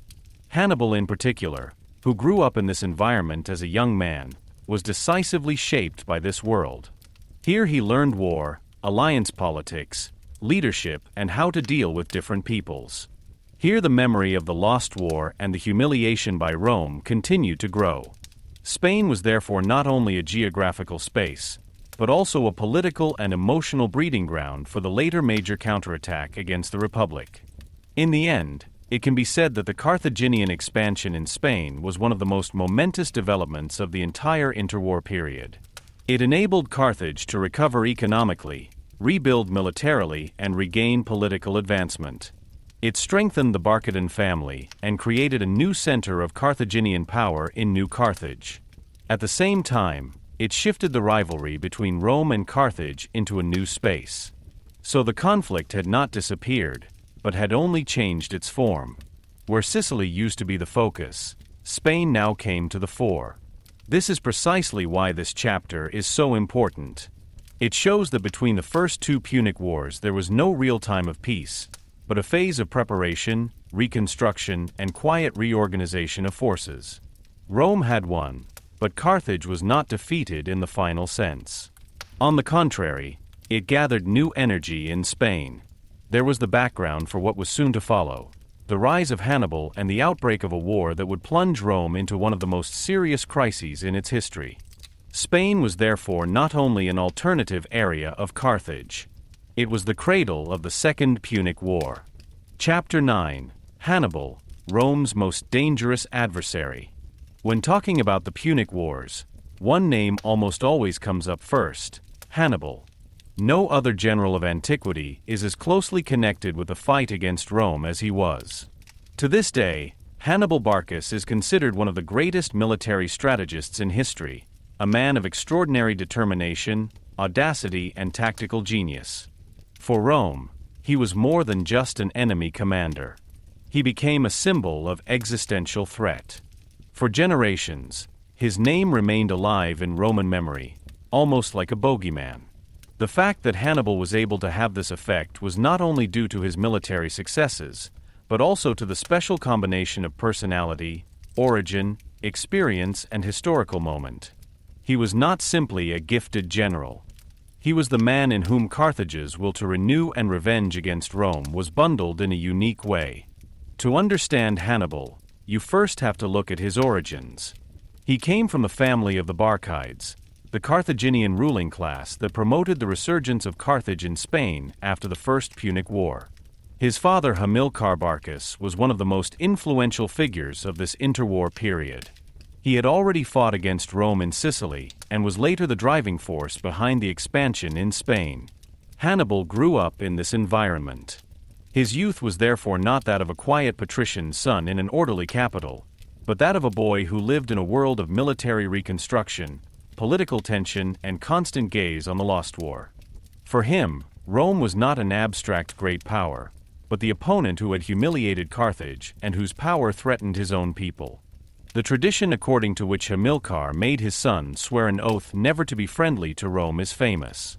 Whether this scene took place exactly like this cannot be said with absolute certainty historically, but its symbolic truth is hard to ignore. Hannibal grew up in an atmosphere in which opposition to Rome was a central part of political reality. The lost First Punic War, the harsh peace order, the Carthaginian humiliations, and the arduous reconstruction in Spain formed the intellectual background of his youth. So Hannibal did not only become an enemy of Rome later. He was born into a world in which Rome was the great enemy. The Spanish expansion of the Barcids had a decisive influence on him.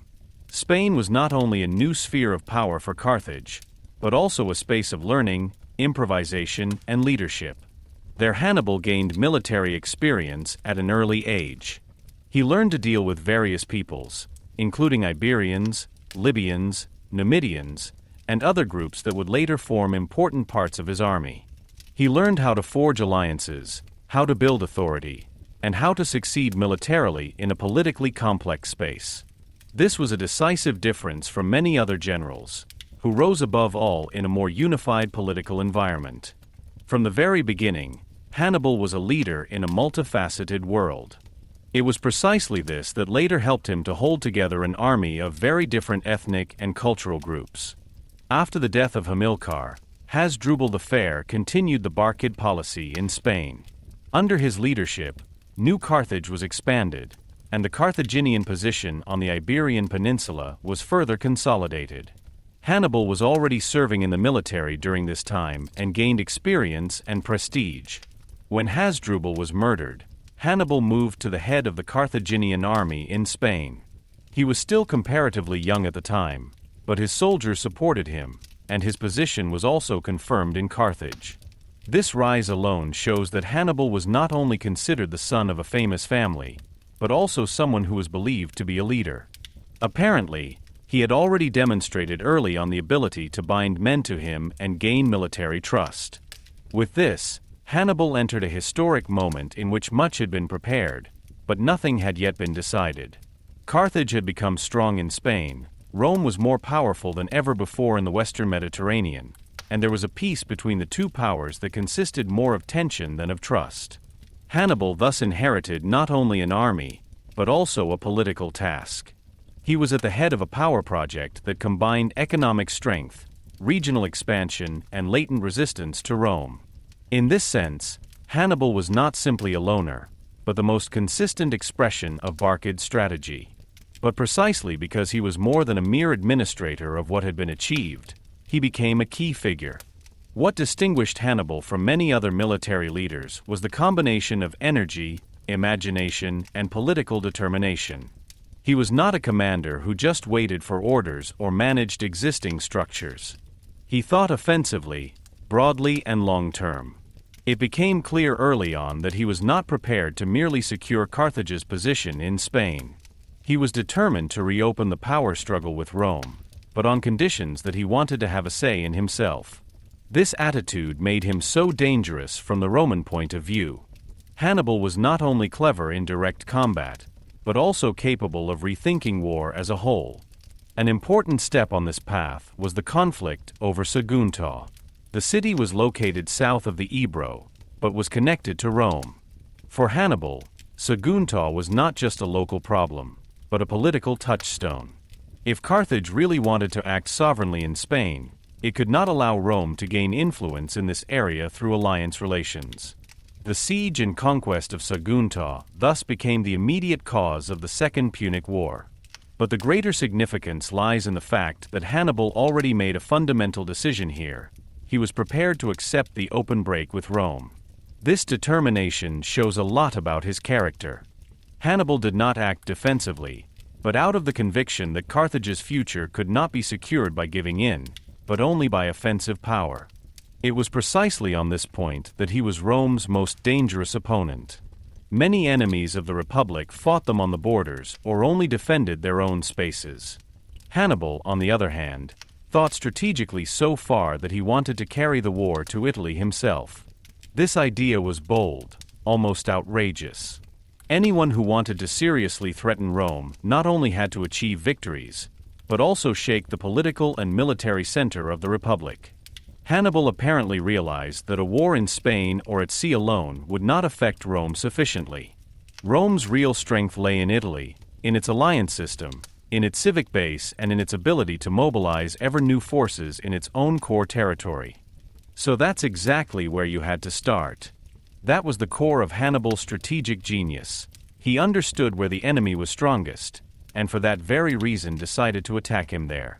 His most famous decision, the march across the Alps, makes this audacity particularly visible. The very thought of marching with an army from Spain over southern Gaul, over difficult mountains, and finally to Italy was extraordinary. Logistically, such an undertaking was extremely risky. It required planning, negotiation skills with local groups, iron discipline, and the willingness to accept enormous losses. Nevertheless, Hannibal decided to go this way. He wanted to surprise Rome, unsettle his allies, and bring the war to the terrain where the Romans actually felt safest. This decision alone explains why Hannibal is still considered a military genius today. It was not only courageous, but was based on a deep understanding of the political structure of the opponent. But Hannibal was dangerous not only because of such great decisions, but also because of his ability to lead an army exceptionally effectively. His troops consisted of very different components. Iberians, Libyans, Numidians, Gauls, and other groups fought under his command. Keeping such an army together was not a matter of course. Different languages, traditions, fighting styles, and interests could easily lead to disintegration. Hannibal, however, managed to form a combative instrument from this diversity. This speaks for his personality as a leader. Apparently, he had the ability to generate loyalty, exude authority, and at the same time demand military excellence. Many great military leaders lead good troops. Hannibal led a composite army and made it an instrument that defeated even Roman legions several times. His reputation is therefore based not only on bold plans, but also on concrete tactical superiority. Hannibal was a master at using terrain, movement, surprise, and psychological effect. He did not fight according to rigid patterns, but adapted his tactics to the opponent and the situation. This was precisely where a large part of his strength lay. Where Roman generals often thought more in terms of institutional routines, Hannibal seemed more flexible, freer, and more creative. He was able to recognize weaknesses of the opponent and exploit them in a dramatic way. His great victories, especially Trebia, Lake Trasimeno, and later Cannae, show just that. Again and again, he succeeded in luring Roman commanders into unfavorable situations and beating them there with superior tactics. But Hannibal's dangerousness was not exhausted on the battlefield. He was also politically dangerous because he wanted to attack the foundation of Roman power, Italy's system of alliances. Rome was militarily strong not only because of its legions, but because numerous Italian allies stood by its side. If this system had collapsed, Hannibal would not only have defeated Roman armies, but would have paralyzed Rome as a center of power from within. Therefore, he tried to persuade cities and peoples in Italy to apostasy from Rome. His victories were not only intended to kill, but to sow doubt. Every triumph against the Romans was also a message to their allies. Rome is not invincible. Join us while it's still possible. This was precisely the real danger for Rome. A general can destroy armies, but a brilliant opponent threatens the political order itself. Hannibal was such an opponent. He fought not only against legions, but against the structure of the Roman Republic. If he had been able to attract enough Italian allies to his side, Rome might have fallen into a crisis from which it would not have recovered. The fact that this ultimately did not succeed completely does not diminish its dangerousness. On the contrary, it shows how close Rome came to the brink of collapse. On a personal level, Hannibal also had a deeply disturbing effect on the Romans. They were used to having the initiative in Italy itself. Now there was a foreign general who defeated their best armies with bold strategy, changing tactics, and great agility. For many Romans, this must have seemed like a reversal of the natural order. The war was suddenly no longer far away, but in the heart of their world. Hannibal thus became a figure who was feared not only militarily, but emotionally. In Roman memory, he remained the opponent who had shaken Rome most deeply. Despite all the admiration that his military genius evokes to this day, Hannibal should not only be seen as an isolated hero. It was the product of a certain historical context. Without the defeat of Carthage in the First Punic War, without the reconstruction in Spain, without the Barcid family, and without the political tension between the two great powers, Hannibal would not have become the figure we know. His greatness also consisted in the fact that he not only inherited these conditions, but used them in a way that went far beyond what was expected. He was not only the heir to a conflict, but its most radical shaper. At the same time, his history shows how closely politics and personality were linked in antiquity.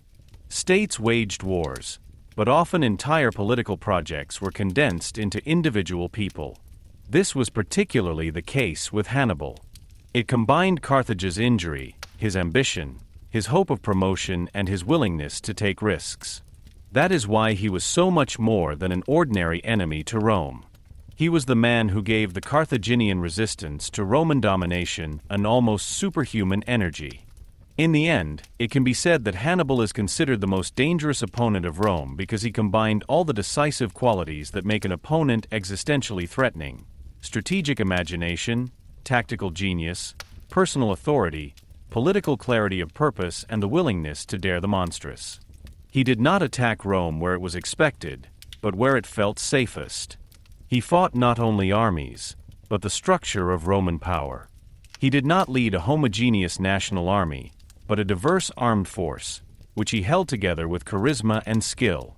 And above all, he presented Rome with an experience that it rarely had, the experience that a single man could dangerously change the course of history.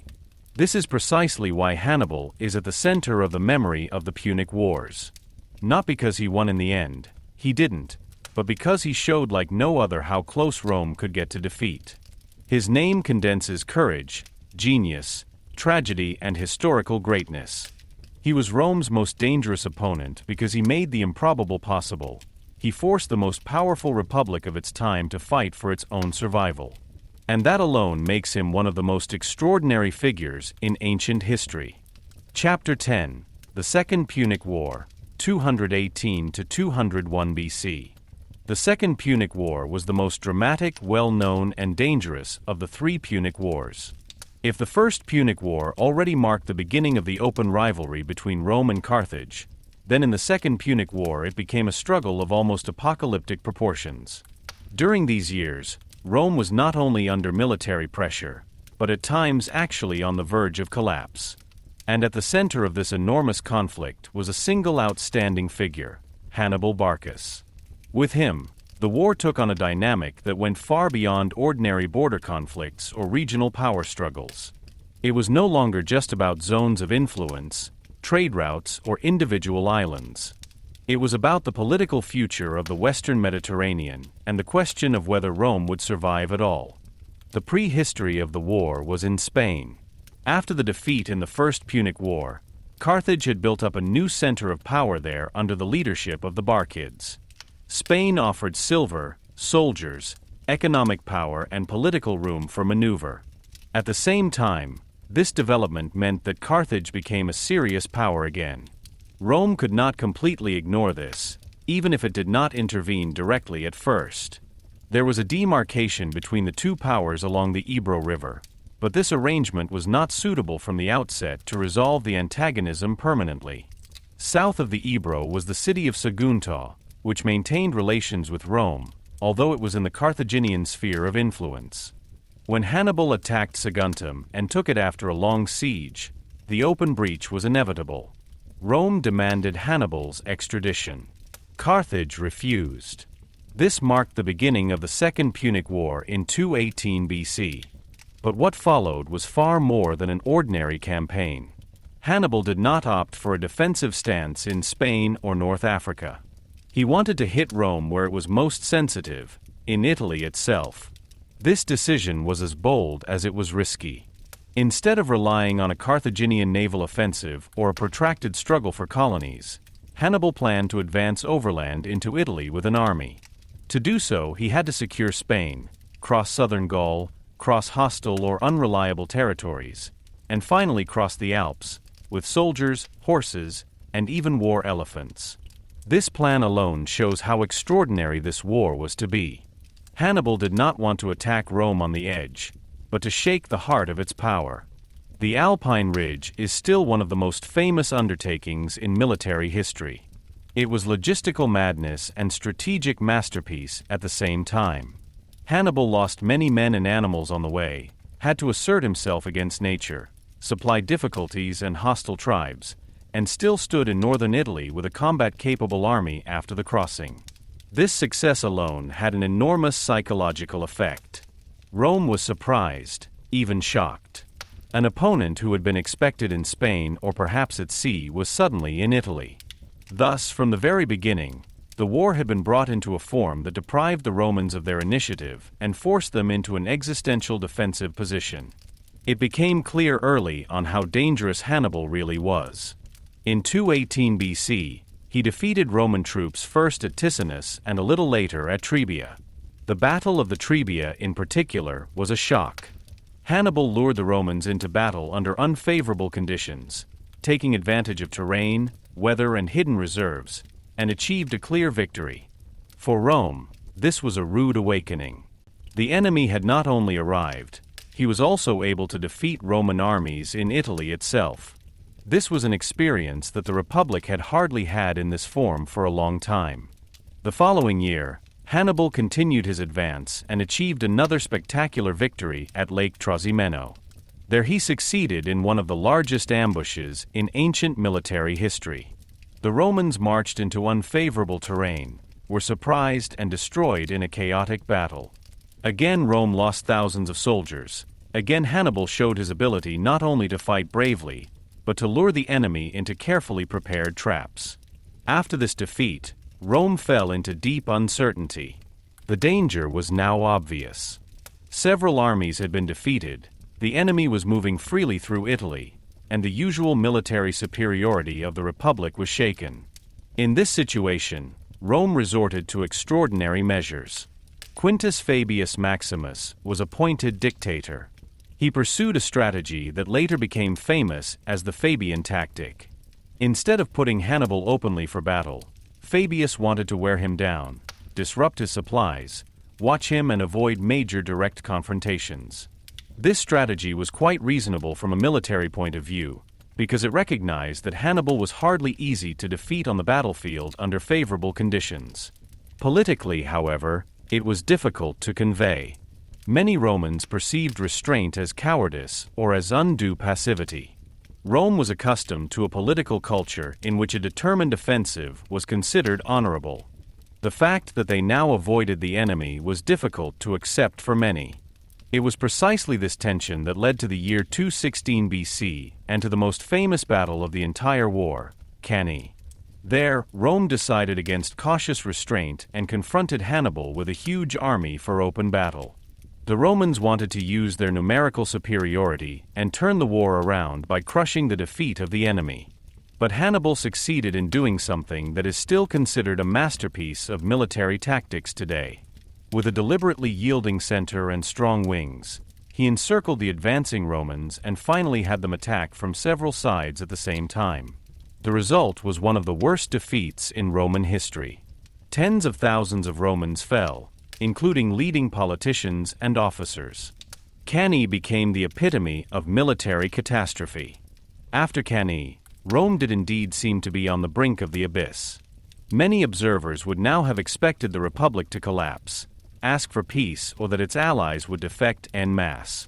Some Italian cities and powers actually changed sides, including the important Capua. Rome's alliance system also came under pressure in other regions. Hannibal had not only won militarily, but also began to attack the political structure of Roman rule in Italy. This was precisely the deeper danger of his campaign. It was not only the lost battles that threatened Rome, but the possibility that the network of allies that supported the Republic could disintegrate. And yet the decisive thing did not happen. Rome did not capitulate. This reaction is one of the most astonishing phenomena in ancient history. After Trebia, Trasimeno, and above all Cannae, another state might have asked for peace. Rome did not do that. The Republic mobilized new troops, even from younger and older age groups, reorganized its defenses, and stuck to the war.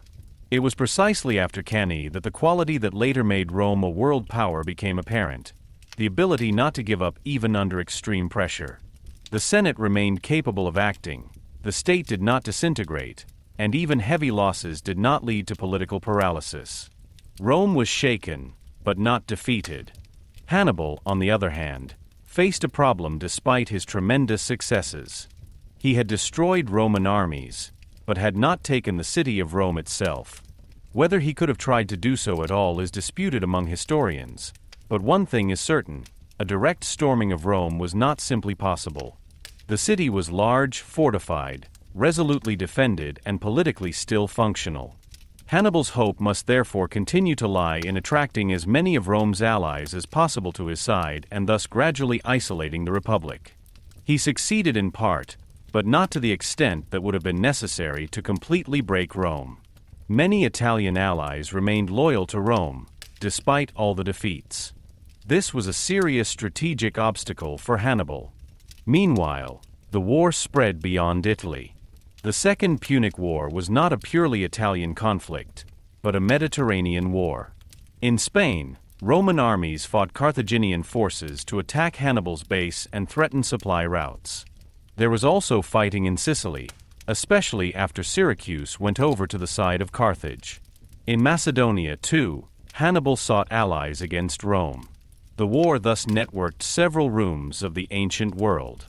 This is exactly what makes it a real great war of antiquity. Rome and Carthage struggled for initiative and strategic depth not only in one place, but in different regions. In Spain, the war was initially changeable. The Romans wanted to break the influence of the Barcids there and prevent Hannibal from receiving new support. After setbacks, a new figure finally appeared on the scene, who was to become decisive for the further course of the war: Publius Cornelius Scipio, the later Scipio Africanus. He took over the Roman command in Spain and showed extraordinary talent there. With the conquest of New Carthage, he achieved a strategically and symbolically important success. This city was the heart of Carthaginian power in Spain. Their loss was a heavy blow to Carthage's position, and to the foundation on which Hannibal's war was based. So while Hannibal continued to fight in Italy, Rome gradually began to turn the war around in other areas. This development is central to understanding the Second Punic War. Rome no longer just tried to beat Hannibal directly. It increasingly recognized that the war had to be won as a whole, through perseverance, economic strength, loyalty to the alliance, and attacks on the enemy's power base. That was a strategic maturation. The Republic learned not only to react to defeats, but to systematically steer the war in a direction in which Hannibal, despite his genius, reached its limits. In addition, Hannibal himself found himself increasingly in a difficult situation. His army remained dangerous, but it was permanently dependent on limited resources in Italy. Supplies from Carthage were not always sufficient, reinforcements came too late or incomplete, and the hope of a nationwide defection of Italy was not fulfilled. Hannibal remained a terror to Rome, but he could not force the decisive political breakthrough. That is the great tragedy of his campaign. He won huge battles, but these victories did not result in a final collapse of the Republic. The final turning point came when Rome itself took offensive action against Carthage's core interests. Scipio had achieved success in Spain and eventually took the war to North Africa. This forced Carthage to recall Hannibal from Italy. After many years of fighting on foreign soil, the greatest general of Carthage had to return to where the decision was now to be made. In 202 BC, the decisive battle between Hannibal and Scipio took place near Zama. There Hannibal suffered his decisive defeat. Carthage was forced to make peace, lost its fleet, had to pay high compensations, and was no longer allowed to wage war without Roman consent. This ended the Second Punic War in 201 BC. Its historical significance can hardly be overestimated. For Rome, this war was a test of survival. The Republic had suffered defeats that were hard to imagine, and yet in the end it stood victorious. This strengthened the Roman self-image enormously. Rome had not only defeated Carthage again, but had also proven that even an opponent like Hannibal could not break the Republic. For Carthage, on the other hand, the war was a devastating blow. Unlike after the First Punic War, the city remained in existence, but its political and military independence was severely damaged. From then on, Carthage was no longer an equal rival, but a severely limited power. At the same time, the Second Punic War was a turning point in the structure of Roman power. After this war, Rome was no longer just a leading power in the Western Mediterranean, but the decisive great power of this region of the world. The Republic had learned to conduct global conflicts, to operate in several spaces at the same time, and to survive even the most serious crises. The way for further expansion was thus wide open. Rome was soon to become more and more active in the Eastern Mediterranean. In the end, the Second Punic War is remembered as a tremendous drama, as Hannibal's war, as the moment of greatest danger for Rome, and as the conflict in which it was decided that the Roman Republic would not perish, but would emerge even more powerful from the crisis. It was the most famous of the Punic Wars because it combined everything that makes up great history: brilliant generals, incredible battles, political turning points, almost catastrophic defeats, and in the end, a decision whose consequences shaped the world for centuries. Chapter 11: Hannibal's Greatest Victories, Trebia, Lake Trasimeno and Cannae. If there is one reason why Hannibal is still considered one of the greatest generals in history, it is mainly due to a short but harrowing phase of the Second Punic War. Within a few years, he succeeded in inflicting a series of defeats on Rome that were not only militarily devastating, but also hit the Republic to the core politically and psychologically. Three battles in particular stand out: the Trebia, Lake Trasimeno and Cannae. They showed Hannibal's extraordinary talent in its purest form. He knew how to recognize the weaknesses of his opponents, to subvert their expectations, to use the terrain, to work with deception, and to achieve a devastating effect from forces that were often not clearly superior in numbers. These victories made him a legend, and they brought Rome to the brink of ruin. To understand the significance of these battles, one must keep in mind the initial situation. Hannibal had arrived in Italy with his army after the daring crossing of the Alps, but his situation was by no means comfortable at first. He had suffered great losses, had penetrated deep into enemy territory, and had to hope that new forces would join him in northern Italy. Rome, on the other hand, was shocked by his sudden appearance, but by no means incapacitated. The Republic had considerable resources and was able to mobilize several armies. For the Romans, the obvious hope was to capture and destroy Hannibal as quickly as possible before he could stabilize his situation. It was precisely at this point that it began to become apparent how differently Hannibal thought. He avoided fighting in conditions that were unfavorable to him, and instead looked for ways to lure the Romans into situations where their strengths became weaknesses. The first big decision was made in 218 BC on the Trebia, a tributary of the Po. Even before the actual battle, Hannibal had realized that his chances did not lie in a simple clash under neutral conditions. He had to get the Romans to act rashly, to lose their order, and to fight under conditions that suited him. The Roman consul Tiberius Sempronius Longus was exactly the type of opponent Hannibal needed: ambitious, offensive, and ready to quickly put the enemy to a decision. Hannibal understood very well that Roman commanders often felt political and personal pressure to gain glory through a quick victory. For him, this human side of the enemy was just as much a part of the battlefield as rivers, hills, or forests. Hannibal deliberately provoked the Romans. He sent light troops forward to lure them out and succeeded in getting the Roman army to attack under unfavorable circumstances. The soldiers had to cross the ice-cold Trebia River early in the morning, apparently hungry and burdened by cold, before they could even fight in an orderly manner. This alone impaired their combat effectiveness. Hannibal, on the other hand, had prepared and supplied his troops and brought them into position in a more favorable condition. This contrast alone shows how much Hannibal paid attention not only to the battle itself, but to the conditions before the battle. For him, victory did not begin with the first collision, but with the preparation of the physical and psychological situation of the opponent. A trap that was typical of Hannibal's tactics then became decisive. Under the command of his brother Mago, he had hidden a troop that fell unexpectedly into the flank and rear of the Romans during the battle. This threw the Roman army into disarray. Although parts of its center were able to fight their way through at first, the rest were badly beaten. The defeat at the Trebia was a shock for Rome because it showed that Hannibal was not just brave, but could be tactically superior to the Romans. He did not win through brute force, but through the skillful combination of provocation, exploitation of terrain, physical attrition of the opponent, and surprising use of hidden forces. The Battle of the Trebia was so significant because it set a pattern. Rome had to realize that Hannibal was no ordinary general who was intimidated by the weight of Roman legions. On the contrary, the more predictably the Romans acted, the easier it was for him to turn their resolve against themselves.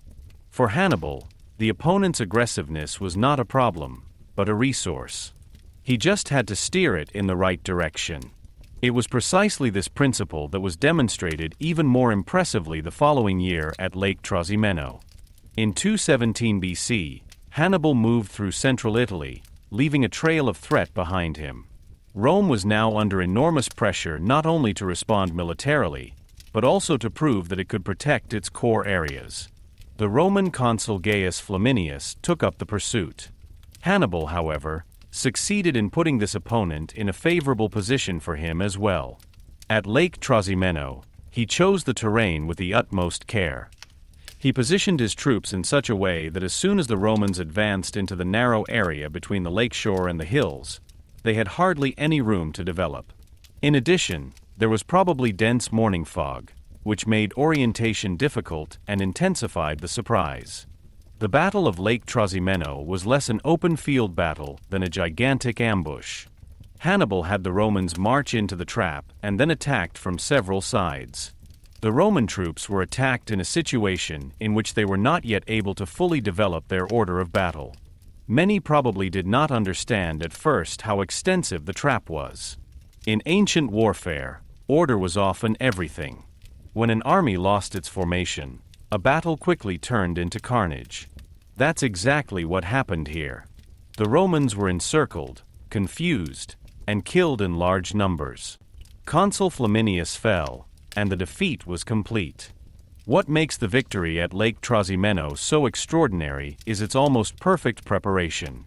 Hannibal won not because chance helped him, but because he forced the opponent into the desired terrain, carefully planned the surprise, and chose the right moment for the attack. Once again, his mastery in dealing with space and time was shown. He thought not only in front lines, but in movements, perceptions, and deceptions. He knew that an army that thinks it is on the march reacts differently than an army that consciously positions itself for battle. He took advantage of this difference. The effect of this defeat on Rome was profound. After Trebia, one might have hoped that it was a serious but correctable setback. After Lake Trasimeno, it became clear that Hannibal was repeatedly and in different ways able to destroy Roman armies. It was not just an unfortunate battle, but a systematic pattern. The enemy was tactically brilliant, agile, and psychologically elusive. This realization forced Rome to make a first strategic change of course. Quintus Fabius Maximus was appointed dictator and relied on avoiding the open decisive battle. He wanted to watch, disturb, and wear down Hannibal instead of running straight into his arms. The very existence of this so-called Fabian tactic shows how shocking Hannibal's victories were. Rome had to temporarily abandon its accustomed understanding of warfare because the old way of fighting against this opponent had become too dangerous. But Roman political culture had great difficulties with patience and restraint. Many Romans felt that the strategy of evasion was unworthy. This finally led to the fact that in 216 BC the open decision was sought again, and thus ran into the most famous catastrophe in Roman history, Cannae. This battle is still Hannibal's most famous victory, and is considered one of the greatest tactical masterpieces in military history. It became famous not only because of the extent of the defeat, but because it was here that Hannibal's ability to shape battle found its most perfect expression. The Romans raised a huge army at Cannae. Their plan was simple and from their point of view logical. Hannibal was to be pushed down head-on with superior mass. The Roman infantry was staggered low and was supposed to break through the enemy center with force. Hannibal recognized exactly this intention and built up his battle order in such a way that it initially offered the Romans an apparent sense of achievement. It placed its center, consisting of Gallic and Iberian troops, slightly protruding. This center should yield to the pressure without breaking. At the same time, he held back his stronger African troops on the wings. The Numidian and other cavalry also played a decisive role. When the battle began, the Romans, as expected, advanced with enormous force against Hannibal's center. This receded step by step and gradually turned its initial bulge into an indentation. For the Romans, this had to look like a success. They evidently believed that they were tearing up the enemy's army in the middle and driving it in front of them. But it was precisely this movement that pulled her deeper and deeper into a trap. While their densely packed center pushed forward, their crosses increasingly got into an awkward position. Then Hannibal's stronger wing troops attacked from both sides. At the same time, his cavalry had defeated the Roman cavalry and could now intervene from the rear. So the blades closed around the Roman mass. The encirclement at Cannae was devastating. Pressed together in a small space, the Romans could no longer play to their numerical strength. On the contrary, the dense mass became a disadvantage. Many soldiers could hardly fight, evade, or flee. The battle turned into a gruesome slaughter. Tens of thousands of Romans fell, including Consul Lucius Aemilius Paulus and numerous senators and officers. The extent of the loss was monstrous. Cannae was not just a defeat, but a national catastrophe. Why was Cannae so important? Firstly, because Hannibal's tactical genius became visible in perfect form. He defeated not only an enemy, but an army that outnumbered him, and did so by deliberately staging retreat, flanking, and encircling. Secondly, because the battle had a psychological explosive power that went far beyond the battlefield. If even such a large Roman army could be destroyed, what was even safe? Thirdly, because Cannae had a political impact. Several cities and allies of Rome now began to doubt whether the Republic could really still win. Hannibal had thus achieved the greatest success of his life, not only militarily, but also strategically. And yet it is precisely in the post-Cannae period that one of the biggest questions in history lies. Why didn't Rome fall? Why did this victory not lead to the end of the Republic? At the same time, the answer shows the limit of Hannibal's successes. As devastating as his victories were, they did not automatically destroy the entire political and social system of Rome. The Republic lost armies, but not its will to resist. The Senate remained capable of acting, new troops were raised, the city itself held its ground, and many allies remained loyal despite all doubts. Hannibal had brought Rome to the edge, but had not pushed it over the edge. That's what makes the three big victories so fascinating. On the one hand, they show the maximum of what a single general can achieve through tactical skill, boldness, and psychological mastery. On the Trebia, Hannibal forced the Romans into an ill-prepared battle and crushed them with surprise and flank attacks. At Lake Trasimeno, he destroyed a marching army in a perfectly prepared ambush. At Cannae, he created the classic example of a double encirclement and inflicted perhaps the worst defeat in Rome's history. Each of these battles was different, and therein lies Hannibal's greatness. He did not simply repeat a recipe for success, but adapted his means to the situation. On the other hand, these victories also show that wars are not decided by battles alone. Hannibal won 3 times in outstanding fashion, but Rome remained in the war. This does not diminish his fame, but almost makes him even greater, because it underlines how enormous the power against which he fought was. Another state might have collapsed after the first or second catastrophe. Rome did not. This is precisely why Hannibal's victories seem so extraordinary. They were big enough to destroy an empire, and yet they were still not enough against Rome. For Roman memory, Trebia, Trasimeno and Cannae became admonitions. They showed what happens when you underestimate a brilliant opponent, act too impatiently, or let yourself be guided by ambition instead of caution. For military history, they became lessons in surprise, land use, operational planning, and tactical encirclement. And for Hannibal's posthumous fame, they became the basis of his almost mythical status. No other opponent of Rome had managed to inflict such a series of annihilating blows on the Republic in such a short time. In the end, these three battles embody the culmination of Hannibal's art of war. They make it understandable why his name has caused awe and fear at the same time for centuries. At the Trebia, he proved that he could manipulate Roman aggressiveness. At Lake Trasimeno, he showed the art of the perfect trap. At Cannae, he achieved tactical perfection. Together, these victories form the core of his military legacy. They were the moments when Rome had to realize most clearly that she was facing not just an enemy, but an extraordinary opponent, perhaps the most dangerous the Republic has ever encountered. Chapter 12: Rome's Resistance and Scipio Africanus. After the devastating defeats against Hannibal, Rome could have collapsed. Trebia, Lake Trasimeno, and above all Cannae had put the Republic in a situation that must have looked like the beginning of the end for many contemporaries. Several large armies had been destroyed, a part of the Italian allies began to waver or actually fell away, and Hannibal continued to move victorious on Italian soil. For another state, such a chain of disasters might have been final. But Rome reacted differently.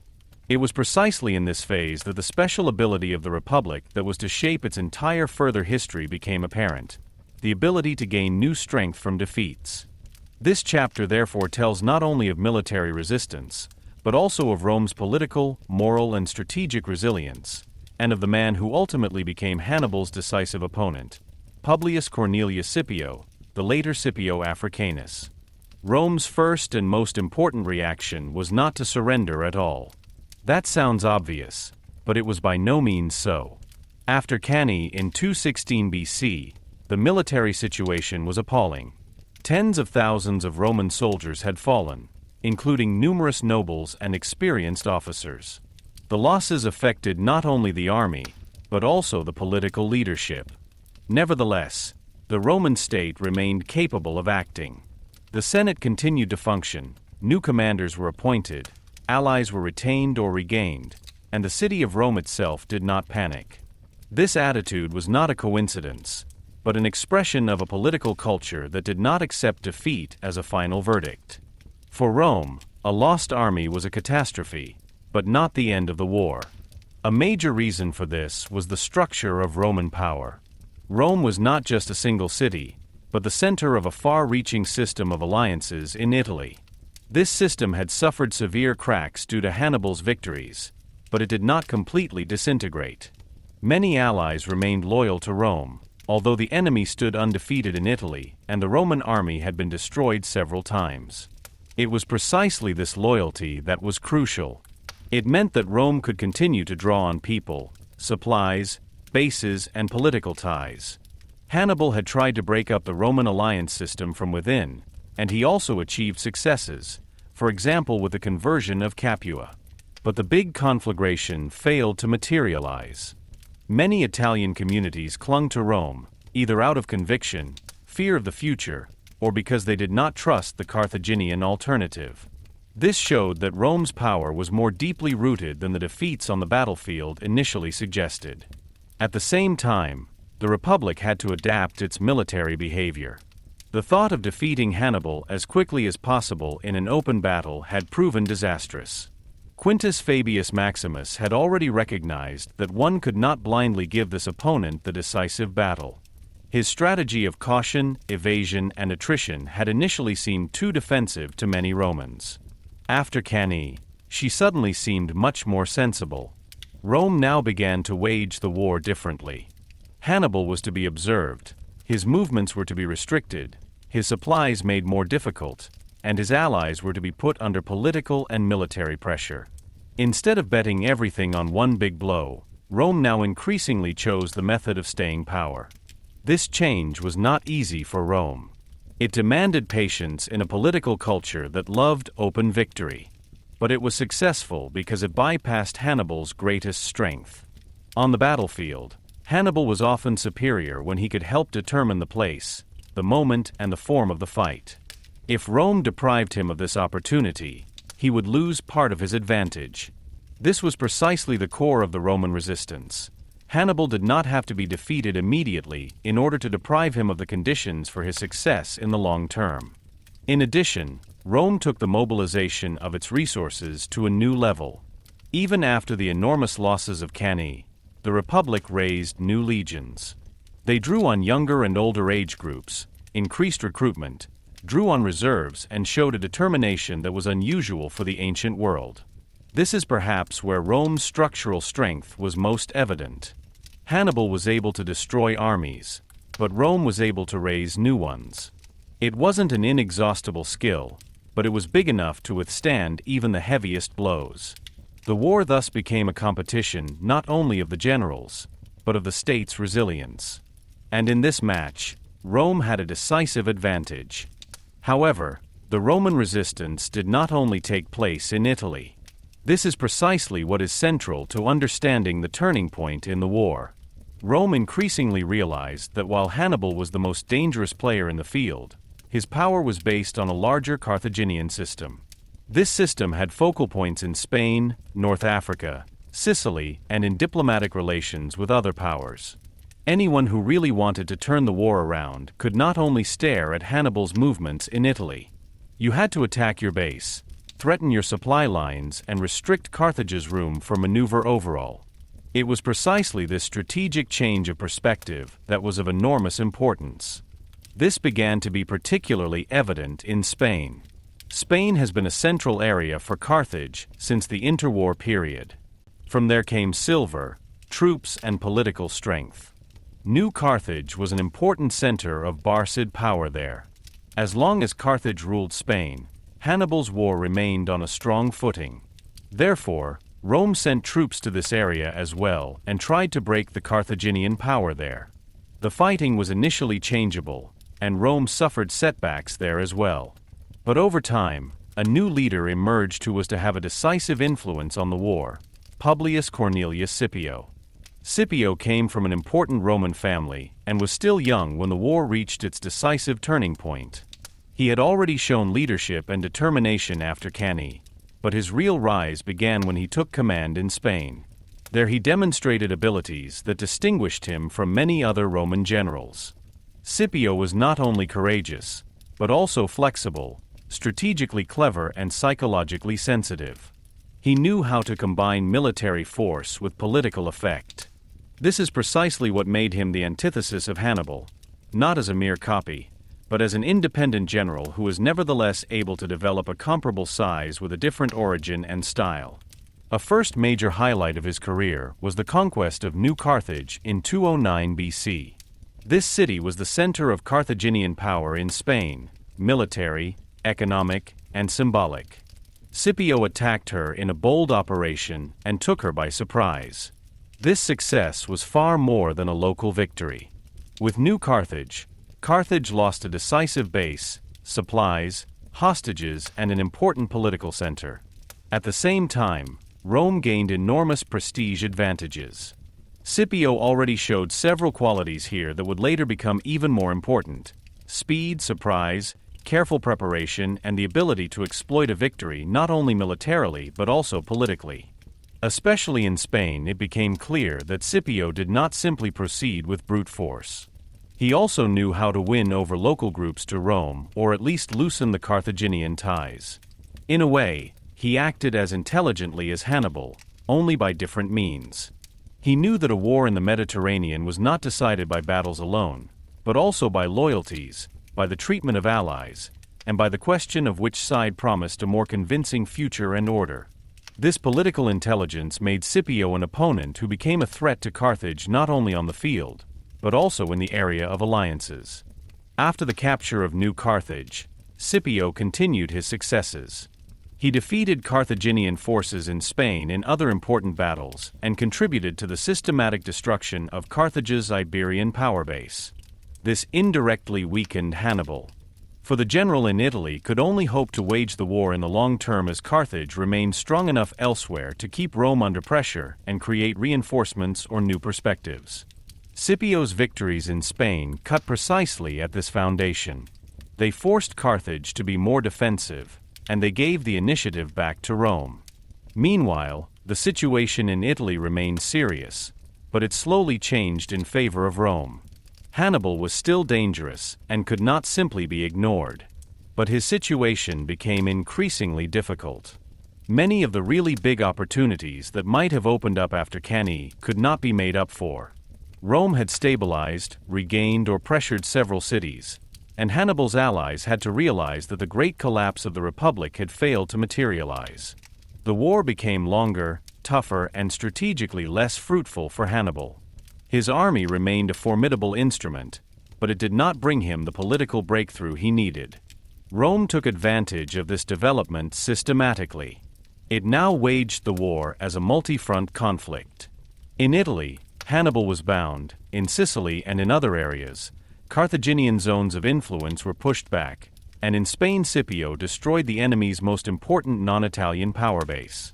That was the real strength of Roman resistance, the ability to cope with several defeats and still develop a superior overall strategy in the long term.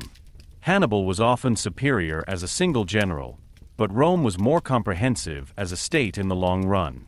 Scipio finally realized that the decisive step was still to come. As long as Hannibal fought in Italy, Rome remained under pressure. So you had to threaten Carthage itself to force the war to move to a new place. This was a bold thought, because an attack on North Africa meant taking the war into the Carthaginian heartland. But this was precisely Scipio's strategic brilliance. He understood that Hannibal had to be observed not only in Italy, but that Carthage had to be put in a position where it would recall its greatest general. When their own homeland was threatened, Carthage could not afford the luxury of letting Hannibal fight far away any longer. Scipio finally pushed through this plan, although it was not without controversy in Rome. He led troops to Africa and gained important allies there, especially among the Numidians. The Numidian cavalry in particular later played a central role. The African campaign was not only a military undertaking, but also a diplomatic success. Scipio bound forces to himself that had previously been useful to Carthage, thus shifting the balance of forces further. Now Carthage found itself in a situation that Rome had experienced for years. War was suddenly on its own doorstep. The result was actually Hannibal's return to Africa. After many years in Italy, during which he had shaken Rome but not broken it, the great general had to return home to seek the decision. This alone was an enormous success of Roman strategy. Hannibal had not been defeated in Italy, but he had been driven out of Italy because the war had turned against the basis of his own power. It was the result of years of Roman resistance, political stability, and strategic maturation. The decisive battle finally took place in 202 BC at Zama. There Hannibal and Scipio stood directly opposite each other, the two greatest generals of the war. Scipio had learned from the years of struggle. He understood Hannibal's strength, was flexible enough to adapt to different situations, and now had strong cavalry, which proved to be a decisive factor. In battle, Hannibal could no longer create the conditions that had made his earlier victories possible. Scipio held out, neutralized some of the Carthaginian advantages, and won the decision in the end. With Zama, the Second Punic War was practically decided. For Rome, this victory meant much more than a military end to the conflict. It was the culmination of a tremendous resistance against an opponent who had temporarily brought the Republic to the brink of annihilation. Scipio was later given the nickname Africanus and became the hero of victory. But his greatness was not only in this last battle. It also lay in the fact that he had shown Rome away from the defensive to the strategic offensive. He defeated Carthage not simply by courage, but by foresight. He realized that Hannibal could only be truly overcome if you hit the entire Carthaginian system. in Spain in the alliances, and eventually in Africa itself. The consequences were profound. Carthage had to accept harsh peace terms. It lost its fleet, had to pay high compensation, and was no longer allowed to wage war without Rome's consent. Carthage was not yet destroyed, but it was broken as a great power of equal rank. Rome, on the other hand, emerged from this war not only as a victor, but as a power of a new magnitude. The Republic had proven that it could survive even the most severe crisis. She had not only fended off an opponent like Hannibal, but defeated it in the end. This enormously strengthened Roman self-confidence and opened the way for further expansion. In the end, this chapter shows that Rome's victory over Hannibal was not the work of a single happy moment. It was the result of a long, hard, and often desperate resistance. Rome won because it maintained its political structures despite catastrophes, because it mobilized new armies, because it learned patience, and because it produced a general in Scipio who was not only brave but strategically outstanding. Scipio Africanus was the man who showed Rome the way out of the greatest danger in its history. It combined courage, discipline, diplomatic skill, and operational audacity. He was not only the victor of Zama, but the embodiment of that Roman ability to develop a new form of strength even out of the deepest distress. Thus, the turn of the Second Punic War was ultimately not only a military but a historical test. Hannibal had shown how vulnerable Rome could be. Scipio and the Roman resistance showed how resilient this republic actually was. It was precisely this interplay that ultimately resulted in victory, and with it Rome's final rise to become the dominant power in the Western Mediterranean. Chapter 13, the Third Punic War, 149 to 146 BC. The Third Punic War was shorter than the First and Second, militarily less changeable and much more one-sided in its basic structure. And yet it is one of the most momentous events in ancient history. For it not only ended the long rivalry between Rome and Carthage, but also the independent existence of one of the most important powers in the Western Mediterranean.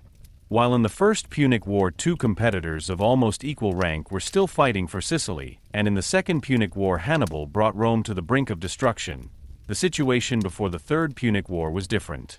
Carthage was already severely weakened, politically constrained, and militarily disempowered.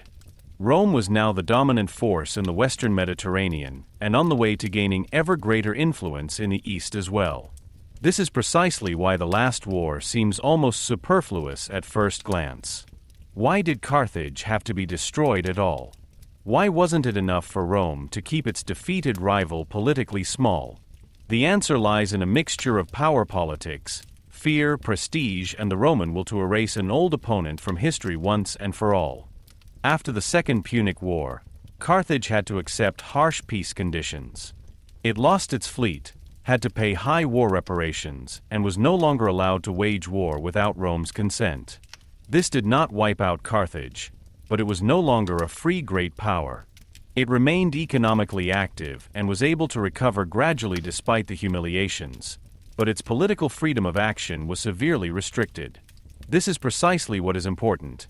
Carthage was not destroyed after 201 BC, but had become a dependent, monitored, and limited state. For Rome, this was initially a favorable order. The old enemy was defeated, but still useful enough to pay tribute and not sink completely into chaos. Over the decades, however, the perception changed. Carthage recovered surprisingly well economically. The city remained an important trading center, its agriculture in North Africa was productive, and its wealth grew again. Militarily, it was limited, but economically it showed vitality. This is exactly what was bound to create mistrust in Rome in the long run. For Carthage was not just any city, but the former main opponent who had once put Rome in the greatest danger. The memory of Hannibal was deeply rooted in Roman political culture. Even if Carthage was objectively weakened, its mere recovery could appear as a potential threat. In the history of great powers, it is often the case that wars are triggered not only by real dangers, but also by the fear that an old rival could one day become stronger again. In addition, there was the situation in North Africa itself. There, the Numidian kingdom played an important role, especially under its king Massinissa. Massinissa had once been an ally of Rome in the Second Punic War and benefited greatly from Carthage's weakness. Again and again he intervened in territories that Carthage claimed or used economically. Carthage was in a delicate position due to the peace treaty. It was not allowed to wage war without Roman consent, but at the same time it had to accept that a neighbor took advantage of its weakness. This constellation was politically explosive, for it meant that Carthage had to either renounce its interests or violate the treaty if it wanted to defend itself. This was one of the immediate paths to the Third Punic War. For years, tensions and border conflicts arose between Carthage and Numidia. Rome usually did not place itself neutrally between the two sides, but de facto favored Massinissa. This was particularly bitter for Carthage because it showed how narrow the room for maneuver had become. Finally, Carthage decided to take military action against Numidia without Roman permission. In doing so, it formally violated the terms of peace. For Rome, this was the welcome occasion that many had apparently been waiting for. Now Carthage could be portrayed not only as an old enemy, but also as a breach of contract. The way to war was clear. However, it would be too simplistic to declare the Third Punic War solely as a reaction to a breach of treaty. Deeper was a political mood in Rome that urged a final solution. Cato the Elder is particularly well known in this context. He is said to have repeatedly ended in the Senate with the sentence that Carthage must be destroyed. Whether every single word has been handed down with historical accuracy plays less of a role than the basic fact. In parts of the Roman elite, the conviction had taken hold that Carthage would no longer pose a danger only if it no longer existed at all. This attitude was an expression of a political thinking that sought to establish security not through control, but through the complete elimination of the enemy. When Rome declared war, the balance of power was clear. Carthage was no longer the powerful rival of earlier times. It had no strong navy, no free foreign policy, and no resources comparable to the Roman power apparatus.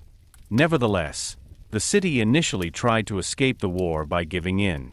The Carthaginian leadership was apparently prepared to meet far-reaching demands in order to avoid a complete catastrophe. Hostages were caught, weapons were delivered, and other concessions were made. But the Romans continued to increase their demands. Eventually, they demanded that the Carthaginians leave their city and resettle inland. This demand was in fact unacceptable, for it meant not only political subjugation, but the abandonment of one's own identity. Carthage was not just an administrative place, but the heart of a centuries-old civilization, a trade network, and a collective memory. To leave the city would have meant giving up Carthage as Carthage itself. This made it clear that the war would now be fought to the death. The Carthaginians decided to resist. This is precisely what makes the Third Punic War so historically impressive. Although Carthage was objectively inferior, the prospect of complete annihilation developed into a desperate but energetic defense.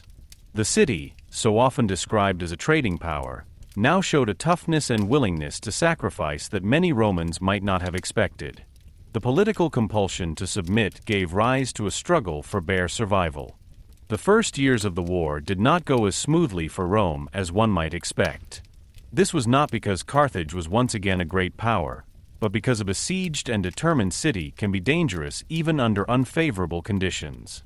Carthage was heavily fortified, had walls, port facilities, and a population that was now prepared to accept enormous deprivations. Weapons were produced in large numbers in the city, even under improvised conditions.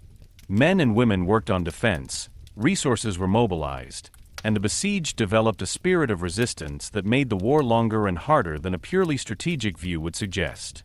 Rome had difficulties in conquering the city quickly. The early operations were unsatisfactory, which shows that even a clearly superior attacker could face major problems in ancient siege warfare. A heavily fortified city was not to be taken lightly, especially when its inhabitants knew that if they were defeated, they would probably not be treated mildly. It is precisely the prospect of total annihilation that can make defenders particularly persistent.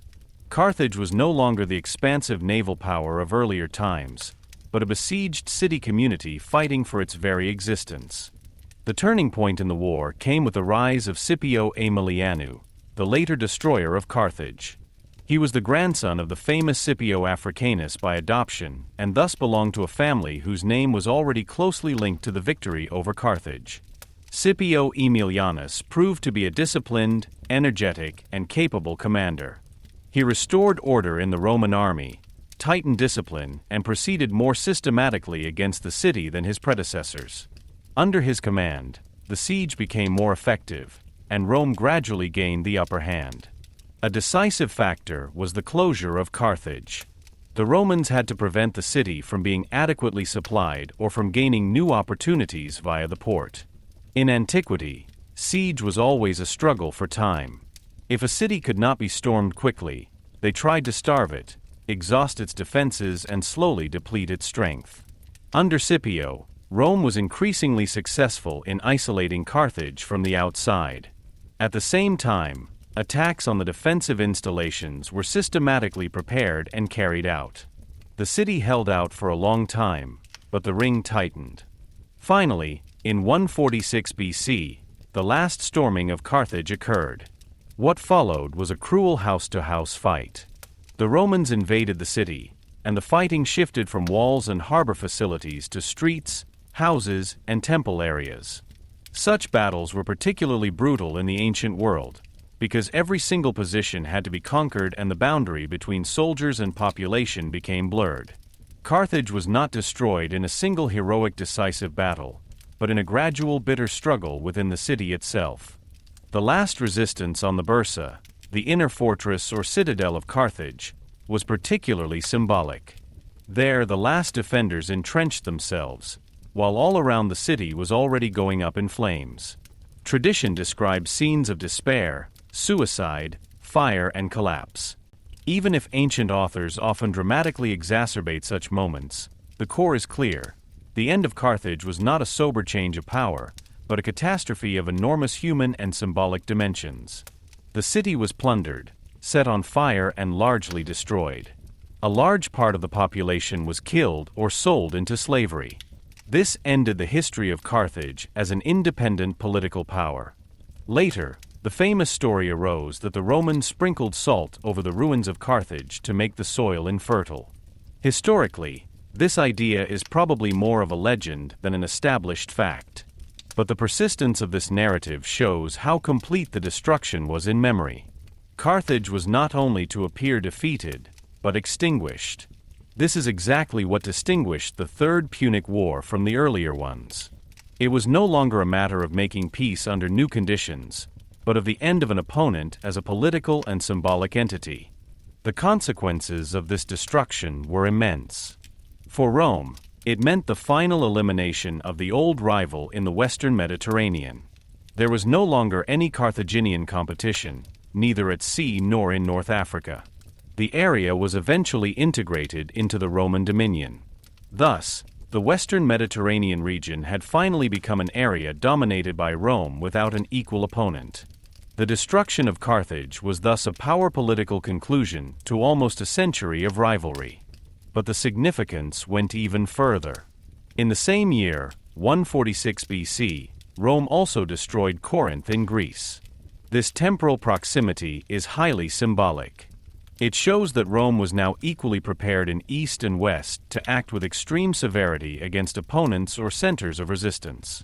The Republic entered a new phase in its history, no longer as a power fighting for its position, but as a dominant force imposing its order on the Mediterranean. The Third Punic War was therefore not only the end of Carthage, but also a sign of the new character of Roman power. At the same time, this war casts a gloomy light on the logic of imperial security policy. Rome did not destroy Carthage because the city would have been in imminent danger of equal rank at that moment. It destroyed it because it no longer wanted to accept the possibility of future danger, the symbolic status of the old adversary, and the uncertainty of its economic recovery. The war was thus also an example of how great powers can resort to the complete destruction of an opponent out of fear, ambition, and security thinking, even if he is already severely weakened. For Carthage, the downfall meant more than the end of a state. With the city, an independent center of Phoenician Punic culture, political tradition, and economic networking disappeared. Although people, linguistic elements and cultural influences lived on, the political heart of this world was destroyed. This also permanently changed the cultural landscape of the Western Mediterranean. Rome eliminated not only a rival, but an alternative form of Mediterranean power. In the end, it can be said that the Third Punic War was the logical but at the same time shattering completion of the long rivalry between Rome and Carthage.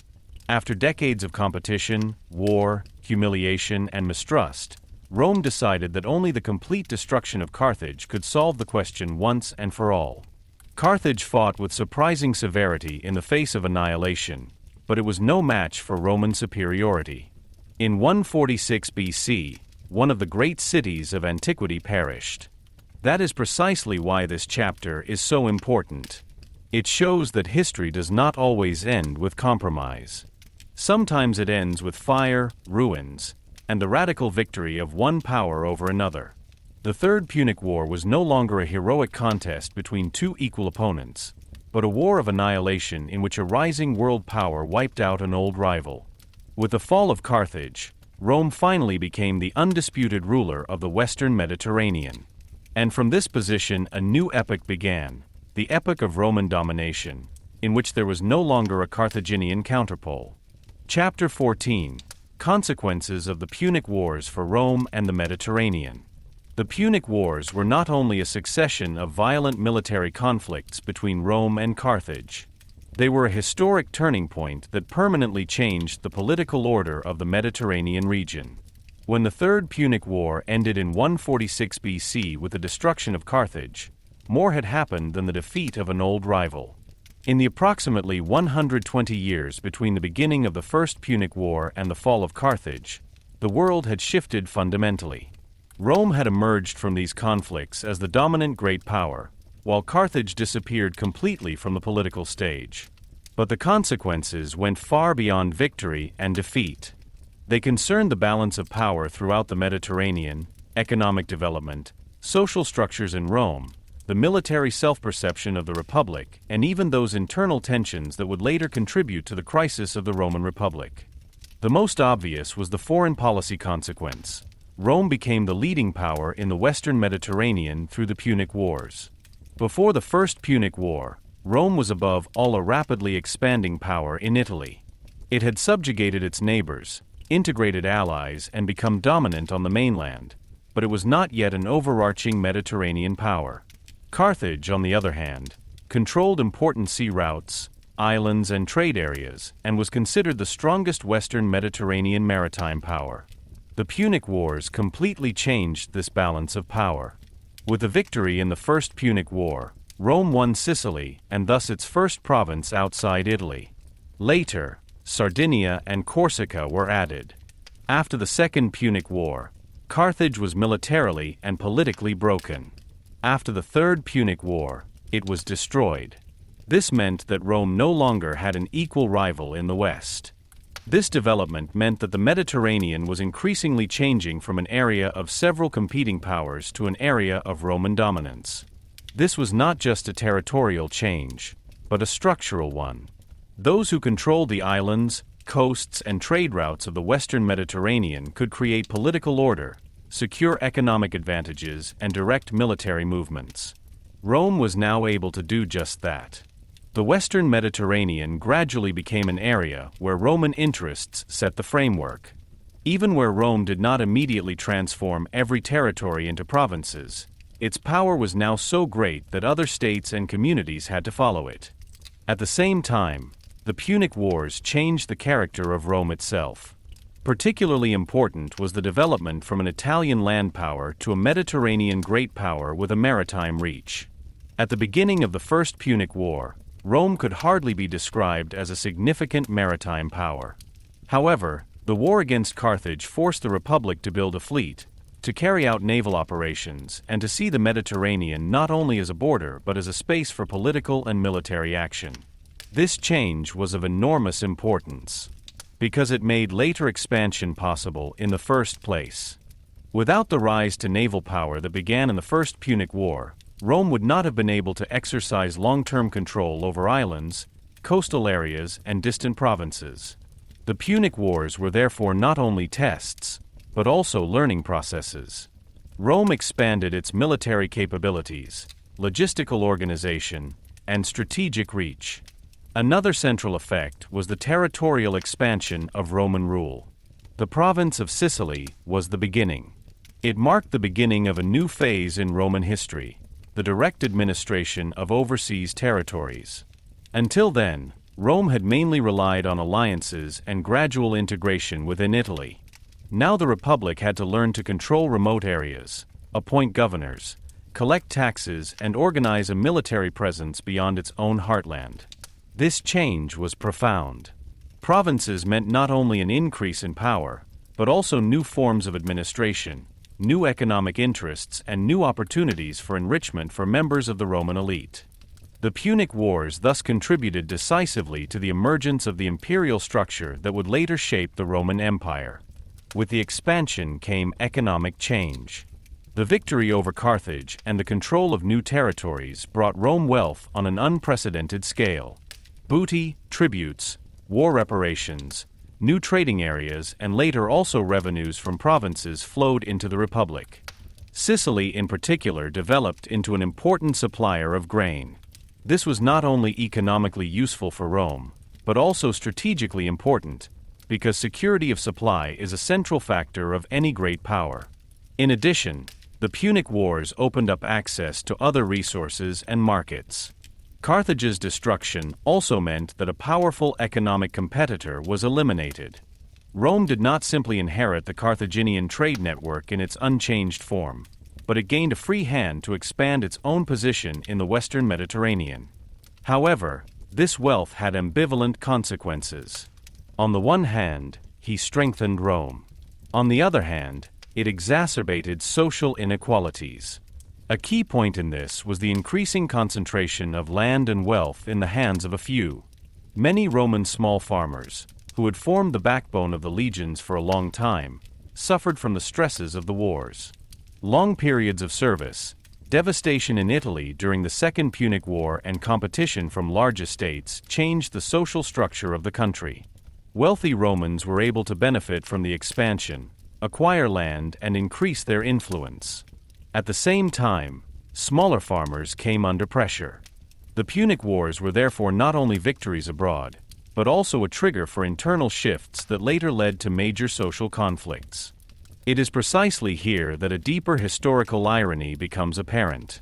The wars made Rome more powerful externally, but at the same time contributed to the erosion of those social foundations on which the Republic had long rested.